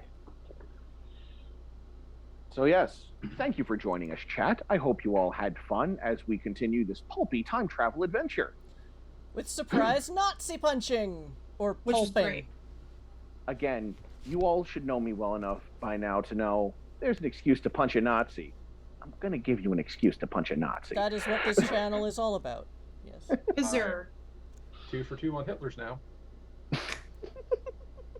You've got to tell us the story. Did Babylon already punch a Hitler? Yeah. Before he met us? They said it was suicide. It was not. I love it. Nice. Ah. Anyway, So chat. So this is G.I. Joe Relics of War, and first there were Decepticons and now there's time travel and Nazi punching. And that's why this is campaigns in disguise, because we never quite know what GM John is about to do to us. But it's usually fun. So, yeah, or so far they've all been fun. So, yeah. So yeah, my character's totally gonna believe in time travel if it means she gets to shoot some Nazis. You did shoot Hitler in the face with a shotgun. Well, I shot a Hitler in the face with a shotgun. It counts. I mean, that's what he looks like when you're looking at a listing of personnel, A. Hitler. Yeah. Hitler. Actually, A.E. Hitler. Depending on if you subscribe to the producer's joke. Oh, I haven't seen that. So anyway, yeah, Magic Fish Radio. I don't know if I put a content warning for gore and gun violence, but I'll put it on the VOD. I mean, it's G.I. Joe. One would think that they would expect that. I mean, yeah, but in the Hasbro cartoon... Okay, that's fair.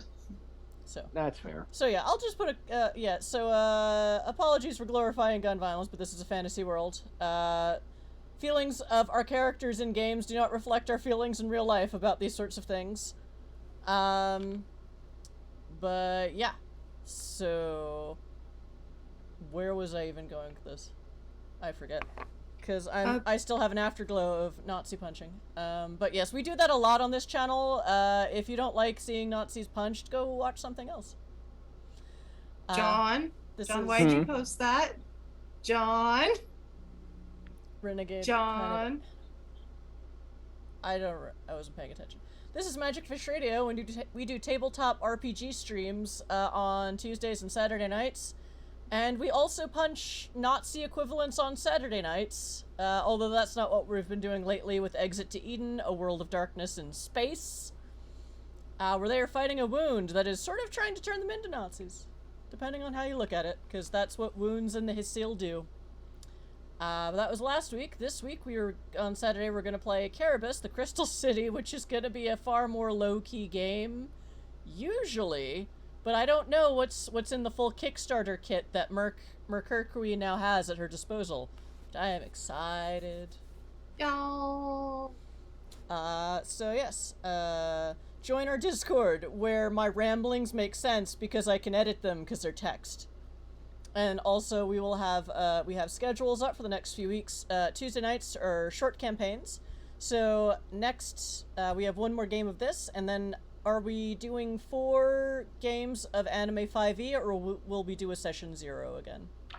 There is going to be a session 0, but because Anime 5e has some unique qualities to it and the plotline I was going, session 0 is also kind of a roleplay episode. Okay. Because for anyone who might be interested in watching, if nothing else for the program of it, you will all be playing game developers. Yes. Working on a upcoming promotional content for a popular game. So your session 0 will you be building characters to play test the new expansion with, and you'll get to play with new class and race options. Yes, the title for our Anime 5e game is Devs in Isekai Land. Isekai Land. I don't know that reference. Tell me in the Discord. So join the Discord. Isekai is, if I'm remembering correctly. Tell me in the Discord. Okay, sorry. When I say that, I mean it. Just tell me in the Discord, because I'm not going to remember this. Okay, I will also put it in the Discord. I'm sorry. Discord also helps your ADHD producer remember things when it's in text, and she can refer back to that text over and over again as her brain is her short-term memory is Swiss cheese. But yes, if you are, we are open, our Discord also has a link to our casting form if you are interested in streaming with us, and we have Anime 5e after this, and then after 4 episodes of that, we have Star Wars in some form. We're playing a Star Wars. We might be full up on Star Wars players already, but you know, apply anyway. You have to use that voice now for Star Wars. Star Wars. Yes. She's playing Baby Yoda. I could figure that voice out, I'm sure. But yes, so So, if you want to game with us on Tuesdays or on Saturdays, or every other Saturday we have indie one-shot games, if you would like to be a guest GM with us, and you are an RPG writer, developer, contributor, artist, fan, playtester, if you just want to run your own adventure, we're here. We will accept, if you want to bring some of your own friends to game with us, that's cool too. Just join our Discord and talk to us about it. Zardoz has written games and run them of his own. Babylon is an indie game developer. I do actually write games once in a while. Yes. And once in a while, he runs them here. And it's fun. Do. So, yes. And so yeah, that's also the same application form. So join the Discord, fill out the forms, be awesome with us, and we will continue to hopefully distract you from the nightmare that is the planet we live on right now in what is approaching the worst timeline. Personally, I am at Ms. Chrysla on social media. Whenever I do non-Magic Fish Radio stuff, it'll be there. And probably also on the Discord, because we're pretty okay with cross-posting, so long as just don't post things that conflict with our stream schedule. And, share what you want. It's fun. And with that, I'm gonna go look for someone to rate. So, John, take over.